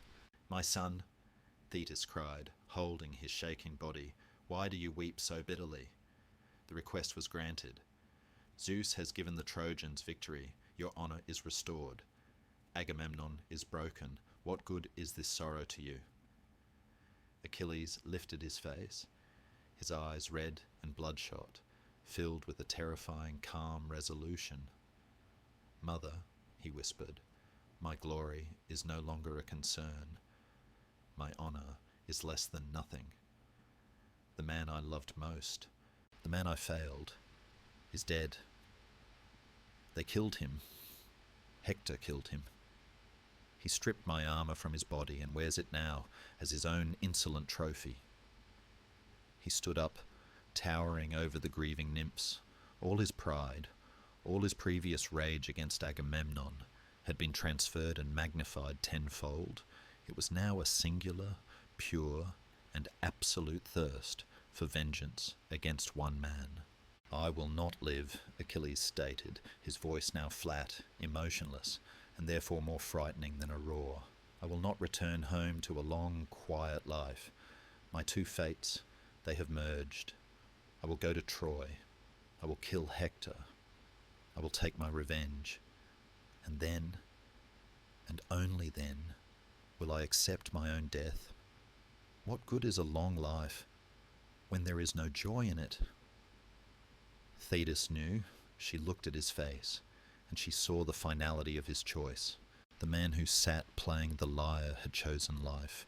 The man who stood before her, stained with dirt, had chosen death. "If you kill Hector," she wept, "your own fate is sealed. The fates have woven it. Your own death will follow immediately." "Then let it come," Achilles said simply. "Let it come the moment the bronze of my spear has passed through his flesh. I do not care. But I cannot rest until I have settled Patroclus' death." His resolve was set, but his armor His magnificent God-given armour, a wedding gift to Peleus, was gone. Stripped from Patroclus by Hector, and now worn by the Trojan prince. He was ready to fight, but he had no protection. His mother, the Nereid, looked at the bare chest of her son and knew her last act of motherhood was upon her. "Wait, my son," she commanded, her voice regaining its strength. "You will not go into battle today. You will not fight Hector until you have the armour worthy of the vengeance you seek. You are immortal everywhere but one place. You must be shielded. You must wait for the dawn." She rose from the sand, her form shimmering, and without without another word to her devastated son, she plunged back into the dark depths of the sea. She was not returning to the grottos of her sisters.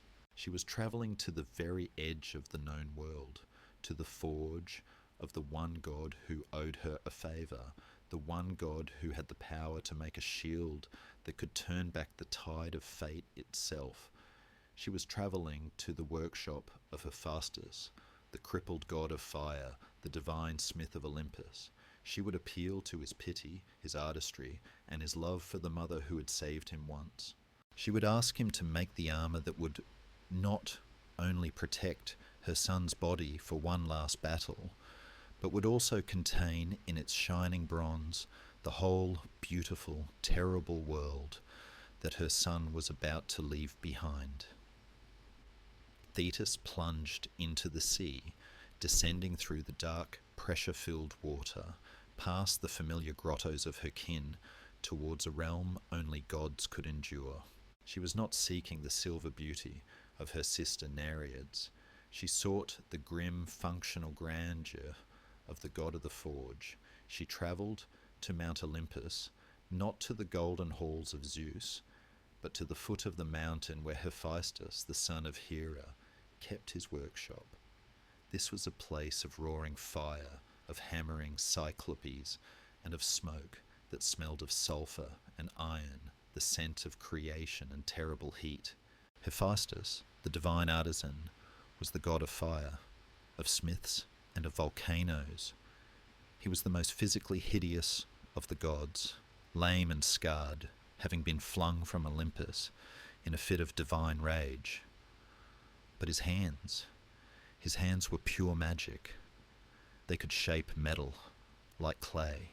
He was the one god who owed Thetis a debt of kindness, for it was she and her sisters who had sheltered him in the sea's deep caves for 9 long years after his brutal rejection. Thetis found him in the heat of his labour, shaping 20 gleaming tripods that moved on their own, tools of divine comfort. He stopped his work immediately upon seeing her, his face softening with affection for his rescuer. "Thetis, the one who saved me," he greeted her, his voice a low, echoing rumble. "You come to my smoky dwelling. What sorrow brings you from the bright sea to this place of fire?" She told him everything. She spoke not of the great war, or of kings, or of glory, but only of a mother's desperate grief. She told him how her son, her one mortal child, was destined for a short life, how his honour had been stripped, how his only friend Patroclus had been killed, and how his armour, the beautiful human armour, was now a trophy on the enemy's back. "He has chosen to die," she wept, "but he must not die naked. He must not die in the dust. He must go to his end, shielded by the best the heavens can offer. I beg you, Hephaestus, give him the armour that will redeem his honour and allow him the vengeance he must have." Hephaestus, who had known the pain of being scorned and outcast, felt a genuine pity. He nodded, his face lit by the fierce heat of his forge. "Courage, Thetis," he replied. "Let your heart not be troubled. The man who wears Achilles' old armour now will not bring it home. I will forge for your son the finest armour ever seen. It will be so bright, so impossible to pierce, that even the gods will marvel. You only need to wait until dawn." Thetis returned to the Achaean camp, her heart still heavy, but now carrying a small, terrible hope. She told Achilles to wait, to hold his rage, to not move until the sun rose. Meanwhile, Achilles sat in his tent, his mind a wasteland of grief. He could not sleep. Patroclus's body lay in state, washed and anointed, covered in linen, his wounds carefully closed. Achilles sat beside him, his hand resting on his friend's still chest. He was not just guarding the body, he was guarding his own sorrow. He swore a dark, solemn oath over the cooling flesh.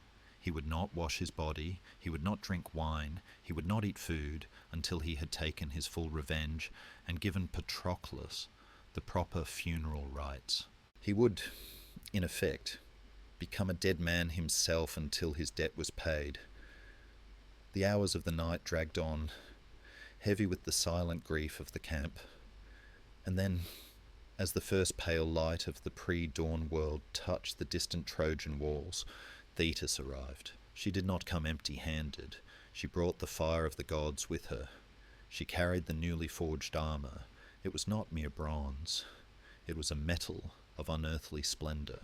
The helmet was crested with thick gold, shining brighter than any earthly jewel.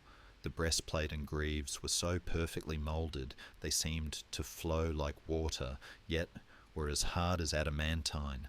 But the greatest marvel was the shield. It was vast, round, and composed of 5 layers of metal, each layer engraved with impossible complexity. This was not a shield of war, it was a shield of the world. On its face, Hephaestus had etched the cosmos itself, the earth, the sky, the sun, the moon, and all the stars. He had etched 2 great cities, one at peace, filled with weddings and festivals and courts of law, and one at war, surrounded by an enemy army, filled with the violence of battle. He etched a field being ploughed, showing the bounty of the earth. He etched a herd of cattle being attacked by lions, showing the brutal truth of the wild. He etched a vineyard with young people dancing and the vast, boundless, echoing sea. It was a complete world, beautiful and tragic, simple and profound, a mirror of the very existence Achilles was throwing away for a short, violent vengeance. Hephaestus had created an ultimate piece of philosophy in bronze, a final argument for the life Achilles was sacrificing. Thetis laid the armour at her son's feet. Achilles looked at it. The sight of the magnificent shield, glittering with the sun, the moon, and the life he had forgone, did not soften his heart. Instead, the sight of the world he was about to leave behind only intensified the cold, furious resolve that now governed his soul. He stripped off his stained clothes and he put on the armour. As he buckled the greaves and clasped the breastplate, a light filled the tent. He was no longer just Achilles. He was a creature of divine fire, a moving sunbeam of absolute terrifying power. The armour did not just protect him, it contained him.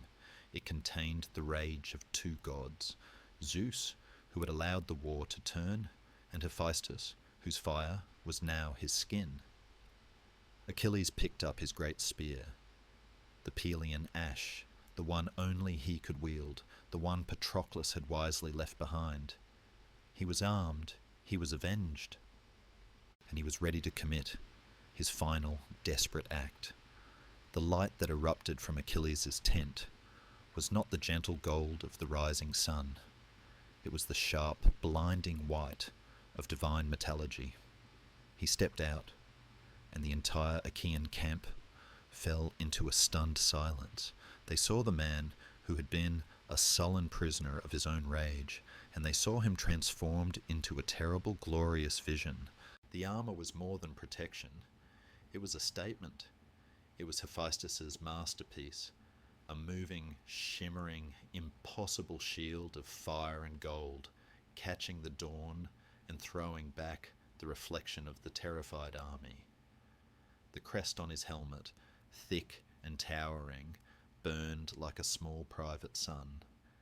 Even his own myrmidons, the hardened warriors who loved and feared him, gasped. The sight of the new shield, depicting the entire peaceful and warring cosmos, only highlighted the awful purpose of the man who bore it. Achilles did not speak. He did not address the army, or Agamemnon, or the grieving kings. He was driven by a singularity of purpose that had consumed all other emotions. His beautiful face was a mask of cold, absolute resolution. He mounted his chariot, driven by his loyal man, Automedon. But the horses knew. Two of his immortal steeds, Xanthos and Balios, gifts of Poseidon, had carried him through a decade of war. As the Myrmidons cheered a sudden, desperate cheer of hope, Achilles leaned forward, speaking to his horses in a low, furious voice. "Take me to the field, but bring me back," he commanded them. "Do not leave your master as you left Patroclus."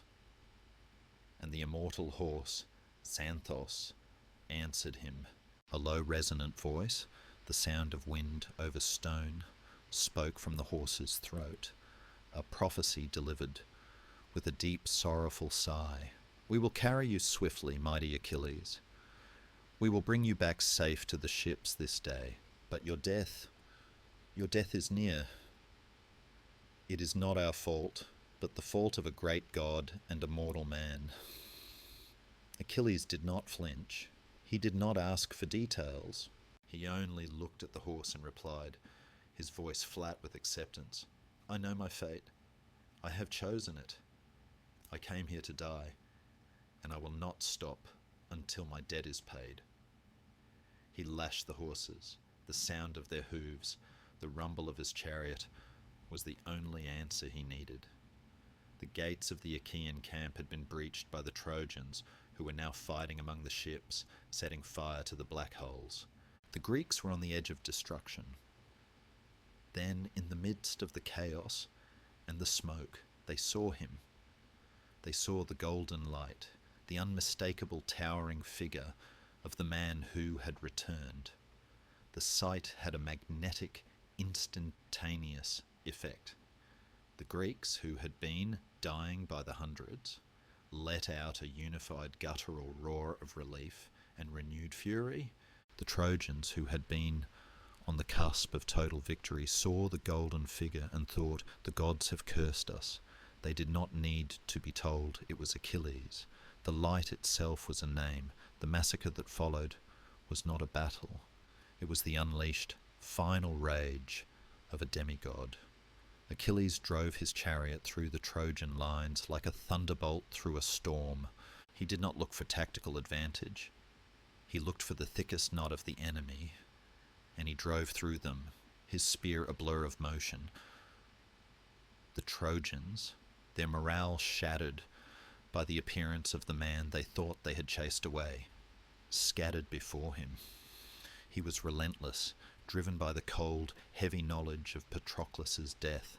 His divine armour, forged in the fire of Hephaestus, seemed impervious to every blade and spear. He was a force of nature, an unstoppable, inhuman engine of vengeance.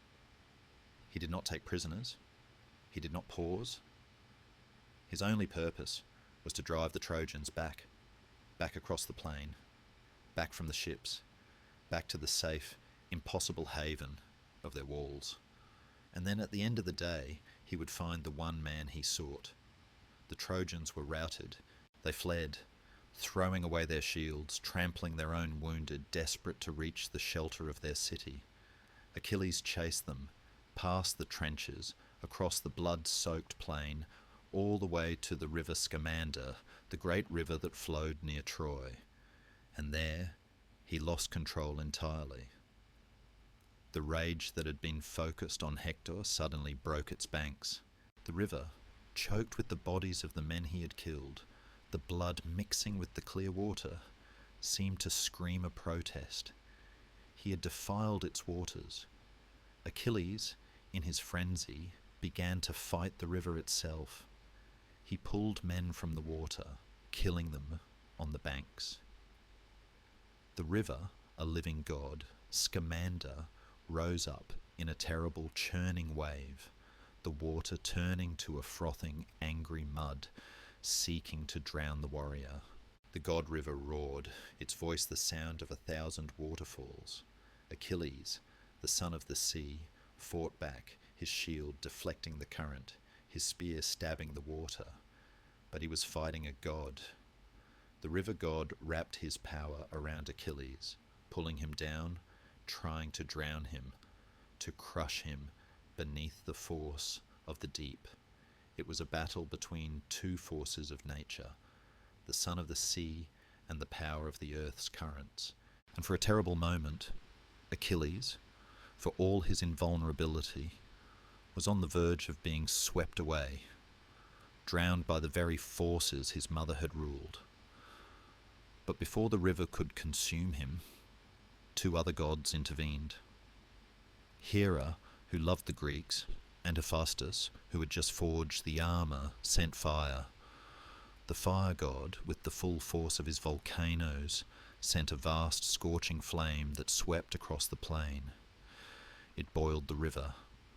It set the trees on fire.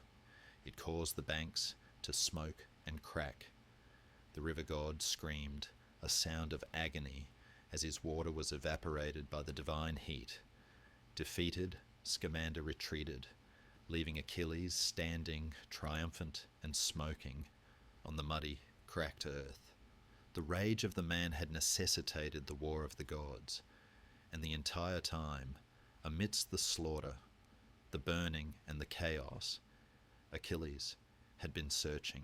He had been looking for the one man who still wore his old discarded armour. He was looking for Hector. The battlefield was a ruin. The plains were scorched, the river boiled dry, and the last of the Trojan forces had fled, terrified, through the Scaean gates. The city of Troy had survived one more day, but at a terrible, unquantifiable cost. The Trojans were safe now, behind the high, thick walls, which were quickly being barred and bolted, but one man remained outside. One man stood alone, rooted to the ground before the mighty gates of his city. That man was Hector. He was the heart of Troy, the devoted son of King Priam, the loving husband of Andromache, the father of the infant Astyanax. He was, in the truest sense, the protector of his people. He was wearing the old, familiar bronze armour of Achilles, stripped from the body of Patroclus. It was too big for him, a constant physical reminder of the murder he had committed, a murder that had saved his city, but had doomed him personally. The sounds of the battle faded, replaced by a strange, terrible stillness. From the walls, his mother, Queen Hecuba, and his father, King Priam, wept and screamed, begging him to come inside. They stretched their arms out to him from the safety of the battlements, pleading with him to not face the inevitable, to not exchange his life for the foolish pride of a single combat. He did not move. He stood his ground, his great heart filled with a terrible, clear-eyed knowledge. He had broken the promise of peace. He had killed Patroclus. He was responsible for the hundreds who had died today, and now he was responsible for his own fate. He would not run. He knew what Achilles was. He had seen the golden, unearthly light. He had felt the terror of the rout. He stood alone, waiting for the sound of the approaching chariot. And then he saw him. Achilles came on foot now, having left his chariot behind. He was a vision of pure, destructive beauty. The new armour of Hephaestus shone with the full, cold fury of the setting sun. He was no longer running in a frenzy. He was walking, slow, deliberate, a perfect vessel of divine vengeance. He was no longer a man. He was Nemesis in bronze.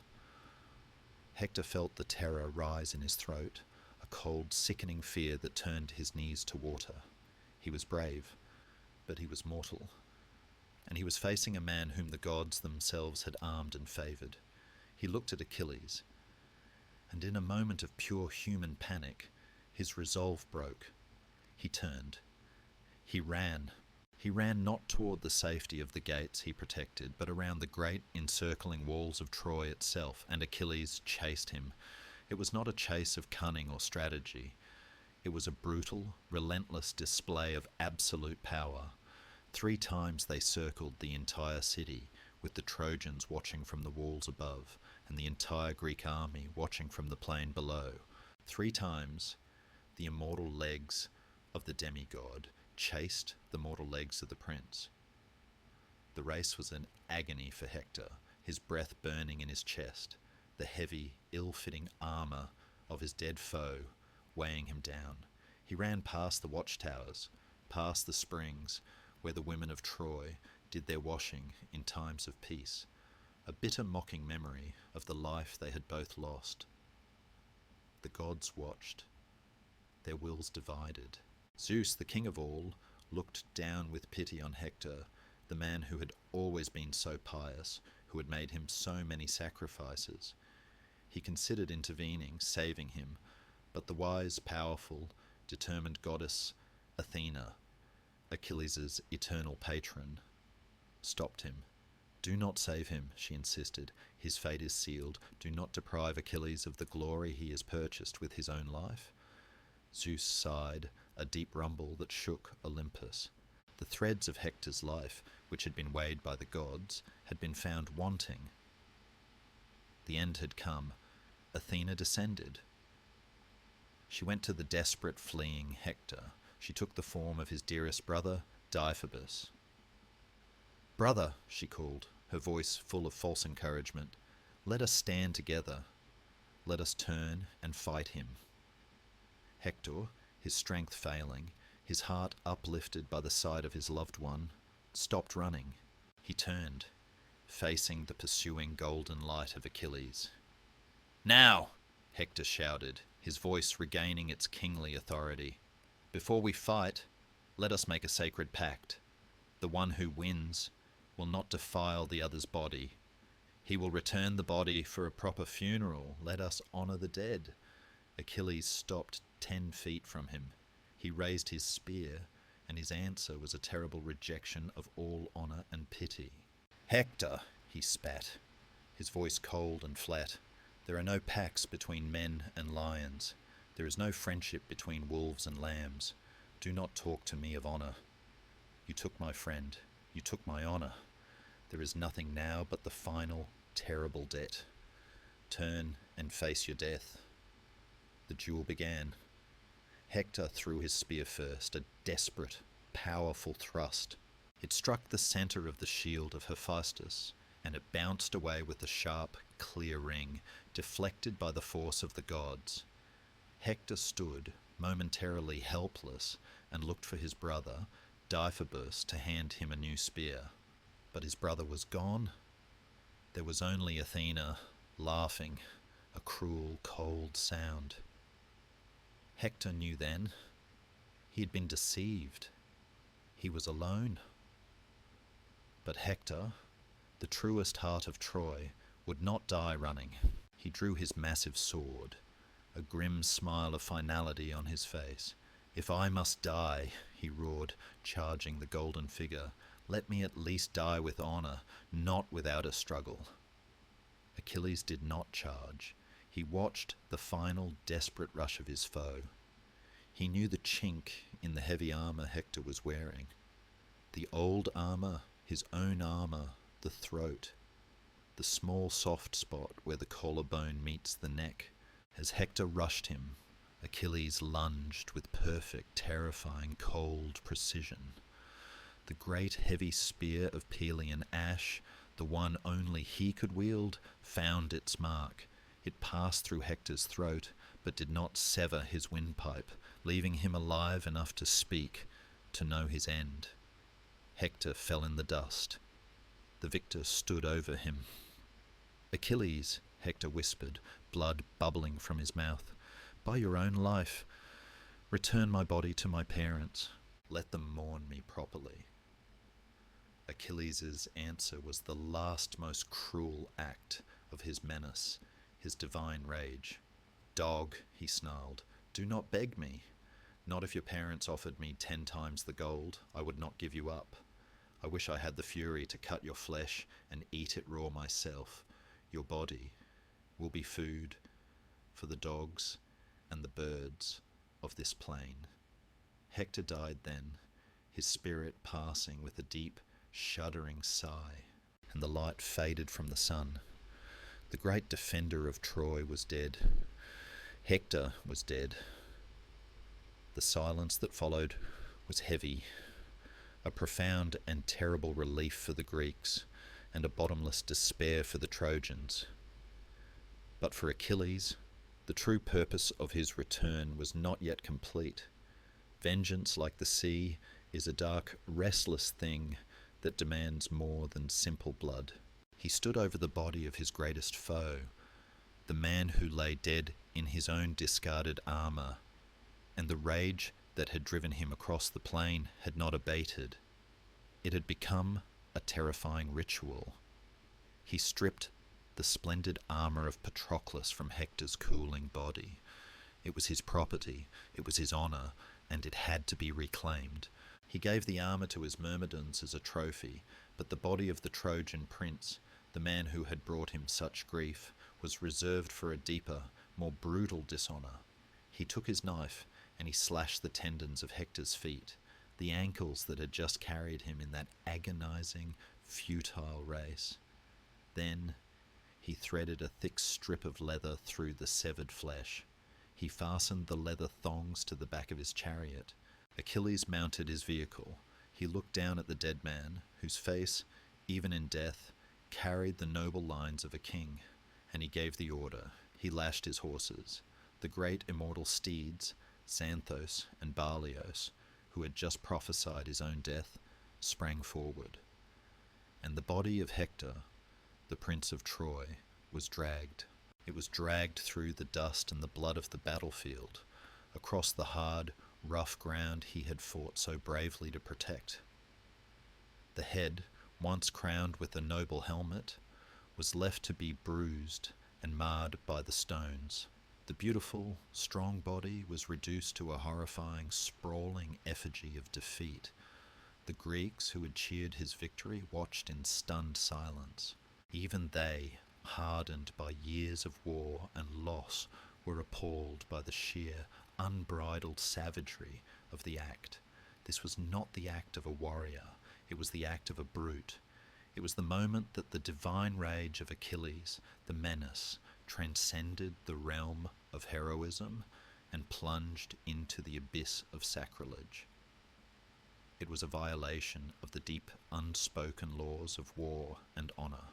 Achilles drove his chariot, dragging the body in a slow circular mocking procession 3 times around the great funeral mound of his beloved Patroclus.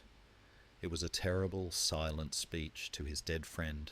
"I have paid the price. I have done what you asked. Your shame is avenged." He then drove the body back to his own camp and flung it without ceremony beneath the walls of his tent. The body of the prince lay there, exposed to the dogs and the sun, a grotesque display of his unending grief. For the next 12 days, the funeral rites for Patroclus consumed the Greek camp. It was a massive, solemn, and heartbreaking ceremony. Achilles, still refusing to eat a wash, presided over the rites, his eyes hollowed by lack of sleep and the emptiness of his revenge. He cut a lock of his own beautiful red-gold hair he had sworn to sacrifice only upon his return to Phthia, and laid it upon the pyre. He sacrificed 12 captured Trojan youths, laying them upon the flames as a final, terrible offering to the spirit of his friend.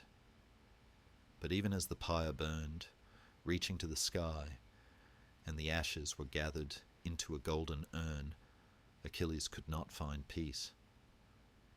His vengeance felt cold and empty, and every morning, when the sun rose, he would rise too, still driven by a restless, manic fury. He would tie the dead body of Hector back to his chariot, and he would drag it 3 times around the mound of Patroclus. The body should have been torn to shreds. destroyed. But the gods, even in their terrible wrath, intervened. The great god Apollo, who favoured Troy and mourned the death of its protector, stretched his power over the dead man. He kept the flesh from tearing. He kept the skin from being scratched. He preserved the body as if to constantly mock the futile, vicious rage of the great hero. From the walls of Troy, the old king Priam watched. He watched the daily sacrilege from the battlements, a terrible, unendurable torture. He watched the body of his noblest son, his only hope, being dragged through the dust, his own face mirroring the agony of the desecrated corpse. His heart, already broken by the loss, was being utterly shattered by the relentless dishonour. The gods, too, watched, and the scales began to tip. Zeus, watching the endless, petty cruelty, began to feel that Achilles' rage had gone too far. It was no longer the sacred menace. It was a sick obsession. He sent his messenger, Iris, down to the camp to find Thetis. "Tell your son," the mighty Zeus commanded, "that he must stop. Tell him to accept the ransom. Tell him to surrender the body of Hector. His sacrilege has angered the gods. If he does not comply, my wrath will fall upon him, and it will be greater than his own." Thetis, her eyes filled with the sadness of a final goodbye, found her son. She sat beside him on the ground, in the shadow of his tent. "My son," she said, her voice soft as sea foam, "the gods are angry. Zeus commands you to return the body of Hector. Do not anger the heavens further. Accept the ransom. This is the last command you will receive from Olympus." Achilles, his face drawn, his eyes dead, finally bowed his head. His fury, which had cost him his life, had been broken by the command of the most powerful god. "Then let it be so," he whispered. "If Zeus wills it, let the ransom be brought." His revenge was officially over, but his heart remained utterly empty. The command from Zeus had silenced the rage, but it had not healed the wound. Achilles, now quiet and utterly exhausted, waited in his tent, his mind empty. Outside, the great funeral mound of Patroclus stood as a silent witness to his grief and his folly. He had spent his life, his honour, and his short future on a vengeance that felt like dust. Now he was commanded to perform a final act of human pity, an act utterly foreign to the warrior he had become. The messenger from Olympus, Iris, did not only go to Achilles, she also travelled to the terrified city of Troy, finding the old king Priam, the man whose heart had been torn to shreds by the daily sacrilege. She found him among his weeping family, his clothes filthy, his body weak with grief and fasting. Iris stood beside him and whispered, "Priam, be strong. Zeus commands you. Go now to the Achaean camp. Go to the tent of Achilles, your son's killer. Go alone and bring a ransom so vast it will overwhelm him. Go and beg for the body of your son." Priam, the venerable king of the world's most besieged city, rose. His sons, his wife, all of them pleaded with him not to go. "He is a wild beast," Hecuba, his queen, wailed. "He will kill you. He will show no pity." But Priam, guided by the words of Zeus, was filled with a sudden strange courage. He knew this was the only way. He had nothing left to lose. He gathered the ransom himself, 12 magnificent robes, 12 simple cloaks, 10 talents of pure gold, 4 shining cauldrons, 2 brilliant tripods, and a golden cup of such immense worth. It was his own personal treasure. It was a treasure vast enough to ransom the entire city, but he was spending it all for one dead body. Under the protective shadow of the god Hermes, The guide and messenger, Priam, and his aged charioteer, Idaeus, slipped out of the city gates under the veil of the darkest night. They drove across the Trojan plain, moving past the silent, deserted battlefield, past the trenches until they came to the outer stockade of the Achaean camp. Hermes, unseen by the sentries, lulled the guards to sleep and opened the massive gates. The old king, his wagon heavy with gold, drove the final distance to the tent of his son's killer. He entered the tent. It was dimly lit, and he saw Achilles, magnificent even in his weariness, sitting on his couch with two of his loyal myrmidons. The body of Hector, having been miraculously preserved by Apollo, lay outside, still waiting. Priam stopped. He did not shout. He did not beg. He performed the most profound act of human humility and desperation. He walked directly to Achilles, and he knelt. He reached out his hands, and he took the great warrior's hands of blood in his own, and he kissed them. He kissed the hands that had murdered his son. "Remember your father, Achilles." Priam's voice was low and broke with a profound, unendurable grief. "Remember Peleus. He is old now, as I am. Perhaps he, too, is surrounded by hostile neighbours. He is praying every day that you are safe. He is praying for your nostos, your return." Priam, his face streaming with tears, looked up into the blank, exhausted eyes of the warrior. I am more to be pitied than he is. He still has hope. I have none. I have had 50 sons, and now all of them are dead. And this last one, the one who protected this entire city, you have just now killed him. But tell me this, Achilles, for the sake of the gods, do not let my body be abused.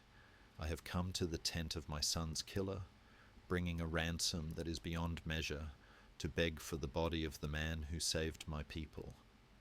Have pity. Remember your own father." The words of the old king, his tears, the shocking image of a great king kneeling and kissing the hands of his enemy, struck Achilles deeper than any spear. He looked at the old man, and he saw not the king of Troy, but his own father, Peleus, waiting alone in Phthia for the son who would never return. He saw the inevitable future, his own father receiving the news of his death, weeping just as Priam wept now. The cold armour around his heart began to crack. His own well of grief, which had been dammed up by revenge, broke free. Achilles began to weep. He wept for Priam, for the fate of all old men, and for his own father. He wept for Patroclus, his lost friend, for the futility of their entire lives. The two men, the killer and the father, sat together and wept, Achilles for his friend, and Priam for his son. It was the moment the humanity of Achilles was finally, completely restored. The menace was over. Finally, Achilles stood. He took the ransom, the immense pile of gold and jewels, but he did so gently, formally.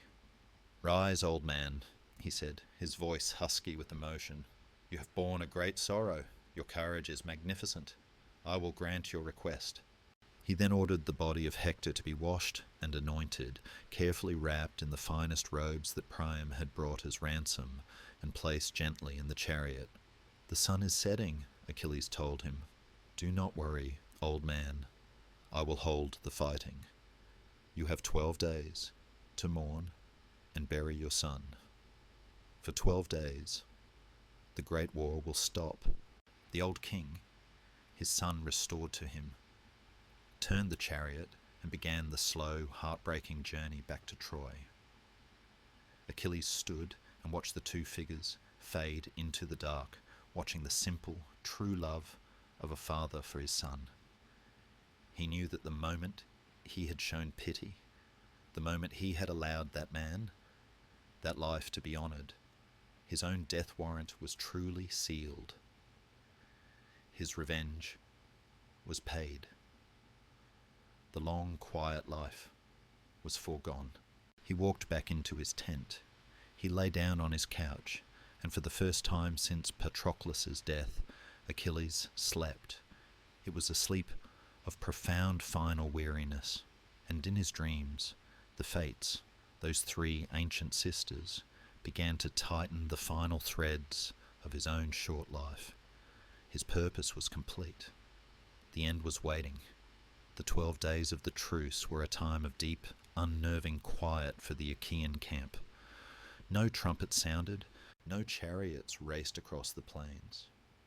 The men, who had known nothing but the clang of bronze and the smell of death for a decade, busied themselves with the small, forgotten tasks of maintenance, mending sails, repairing stockades, and simply resting. But for Achilles, the quiet was the loudest sound of all. He knew, with the cold, absolute certainty of a man who has heard his own sentence, that his purpose was complete and his time was short. He had killed the man he hated, and in doing so, he had sealed the bargain of his own death. He had no more rage to sustain him. There was only the empty space where Patroclus had been. He spent his days wandering the shoreline, watching the waves roll in, a constant, gentle reminder of his mother, the sea, who would soon claim him back. He was untouchable, wrapped in the shimmering, god-made armour of Hephaestus, yet he was utterly exposed. He knew the end would not come from a Trojan spear in the chaos of battle. It would come as a precise, unavoidable appointment with destiny. In Troy, the mourning was profound. The body of Hector lay in state, an object of agonizing grief and final reverence. For 12 days, the city wept, celebrated his courage, and spoke his name. Priam, his sorrow exhausted, oversaw the meticulous rites. The funeral pyre was built, massive and strong, and the Prince of Troy was given back to the earth in a ceremony befitting his honour. The Greeks, as promised, stayed silent, holding the truce. The exchange of the body had momentarily transcended the brutal laws of war and had brought a profound, if temporary, humanity back to the two sides, but the truce was merely a pause. On the 13th day, the sun rose, and the horns of both armies sounded, the call to battle harsh and loud, tearing the silence. Achilles, his face grim, put on his divine armour. His final days began. He returned to the field, but he was no longer the wild, uncontrolled butcher of the river. He was a force of cold, focused military necessity. He killed men, yes, but he did so with an efficient, terrible clarity, carving a path through the Trojan ranks, driving them back from the trenches, back towards their walls. His presence alone was enough to terrify them. He was not seeking glory. He was simply fulfilling the remainder of his purpose. The war had now, for Achilles, become a kind of terrible slow-motion ritual. He knew he was bait. He knew his enemy would no longer be a man of bronze and courage, like Hector, but something else entirely, something guided by the hand of the gods. And the one who would guide that hand was a different kind of man, a prince of Troy who had spent the last decade in the perfumed safety of the city walls, a man known not for his courage, but for his breathtaking beauty and his skill with a bow. Paris, the same man who had stolen Helen and started this entire bloody, decade-long tragedy. Paris was not a warrior of the spear, he was an archer, a man who fought from a distance, hidden behind the bulk of other men, relying on the unseen arrow. This was the antithesis of Achilles, the hero of the close, honest fight, the man who looked his enemy in the eye. But it was a necessity of fate.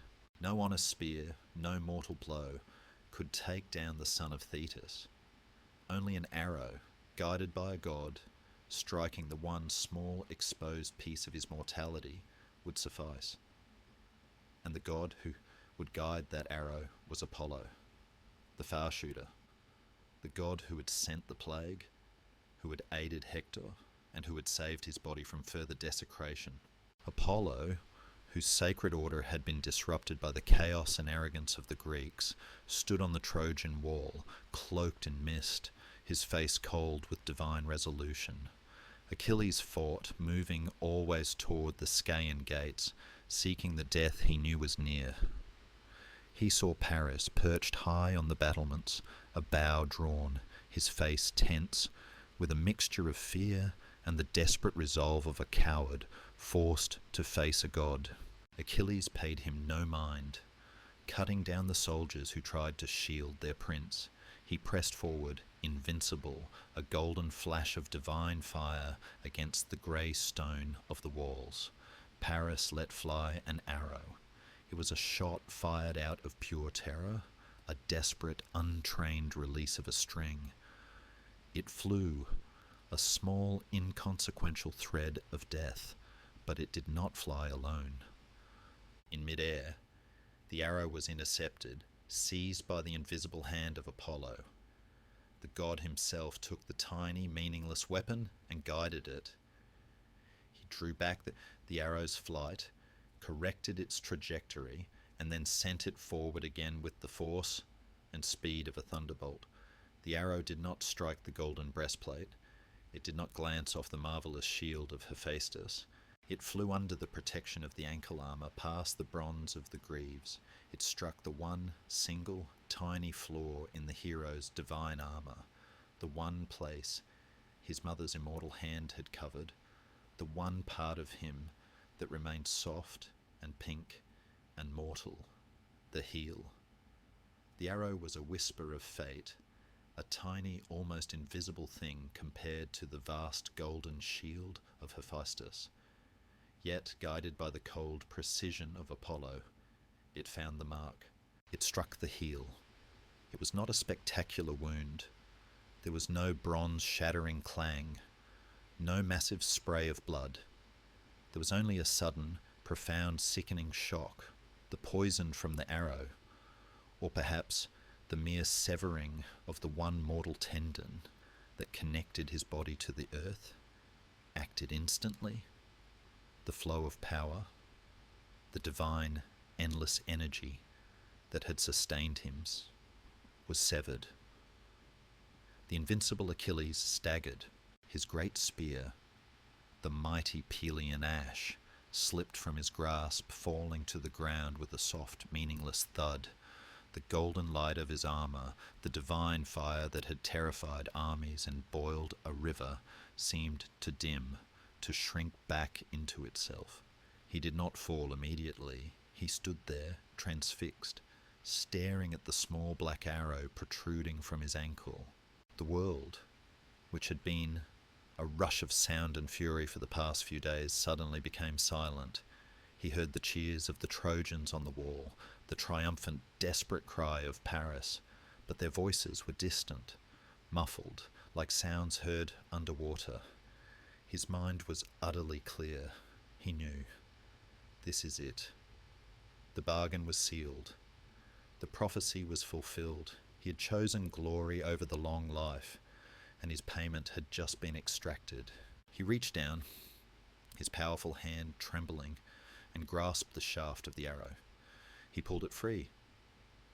The pain, when it came, was not the brutal pain of a wound. It was the cold, sudden, final pain of mortality. It was the sensation of his own life, the short, intense fire of his existence rushing out of that small, tiny hole. He looked up at the wall. He saw the shimmering, invisible presence of Apollo, the god who had guided the shaft, the one who had finally judged the excess of his rage. And then he saw Paris, scrambling away from the battlements, terrified by the destruction he had wrought. He did not waste his last breath on a curse. He did not weep. The anger, the divine menace that had defined him, had left his body with the blood. There was only a profound cold acceptance. The greatest warrior the world would ever know, the man whose body had been dipped in the river Styx, the son of a goddess, began to fall. The ground rushed up to meet him. His myrmidons, witnessing the impossible, rushed forward, screaming his name. But they were too late. He was already gone. He fell in the dust of the foreign plain, the glorious shield of the world clattering beside him, the polished surface reflecting his last fading image. The battle raged on for his body. The Trojans, filled with a sudden, desperate bravery, poured out of the gates, determined to claim the body of their great enemy. The Greeks, led by the giant Ajax and the clever Odysseus, fought with a desperate, unified fury to protect the man who had been their anchor. It was a massive, bloody struggle over a simple, quiet piece of dead flesh. They fought for hours, until the day had faded into twilight. Finally, they dragged the body away, wrapped in the divine armour, back to the safety of the camp. The golden light was extinguished. The funeral was as vast and sorrowful as the funeral for Patroclus, but it was quieter. The mourning of the Greeks was not just for the loss of a hero, but for the loss of their only hope. They spent 17 days honouring his memory. His ashes, wrapped in the fat of oxen, were placed in a gold urn forged by Hephaestus himself.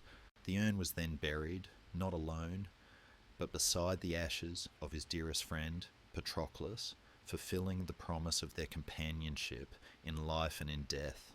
They were united forever on the shore of the loud, grieving sea. The war would continue. Troy would eventually fall, but not by the hand of Achilles. His purpose was complete. He had purchased his glory with his life. He had purchased his revenge with his friend's life. And now he had joined the vast silent company of heroes whose names are sung long after their deeds are done. The short, burning life was over, and that is where the story of Achilles ends. He never returned to Phthia, never saw his aged father, nor lived the long, peaceful life the second prophecy had promised. He chose the path of fire, the path of absolute glory, of divine rage, and of an early, honourable death. His life is a cautionary, tragic epic of how pride and vengeance can consume even a godlike destiny. Now he rests by the shore, where the sound of the waves still whispers, forever recounting the tale of the weak heel and the proud heart of a man who chose victory over happiness. Thank you for journeying with me through this long tale of civilizations that sleep. Thank you for listening, and for allowing the echoes of this ancient history to lead your mind into quietude. Now then, close your eyes. Who knows, in your dreams, tonight, you might meet them again, those people of 1,000 years ago. They're still there, waiting.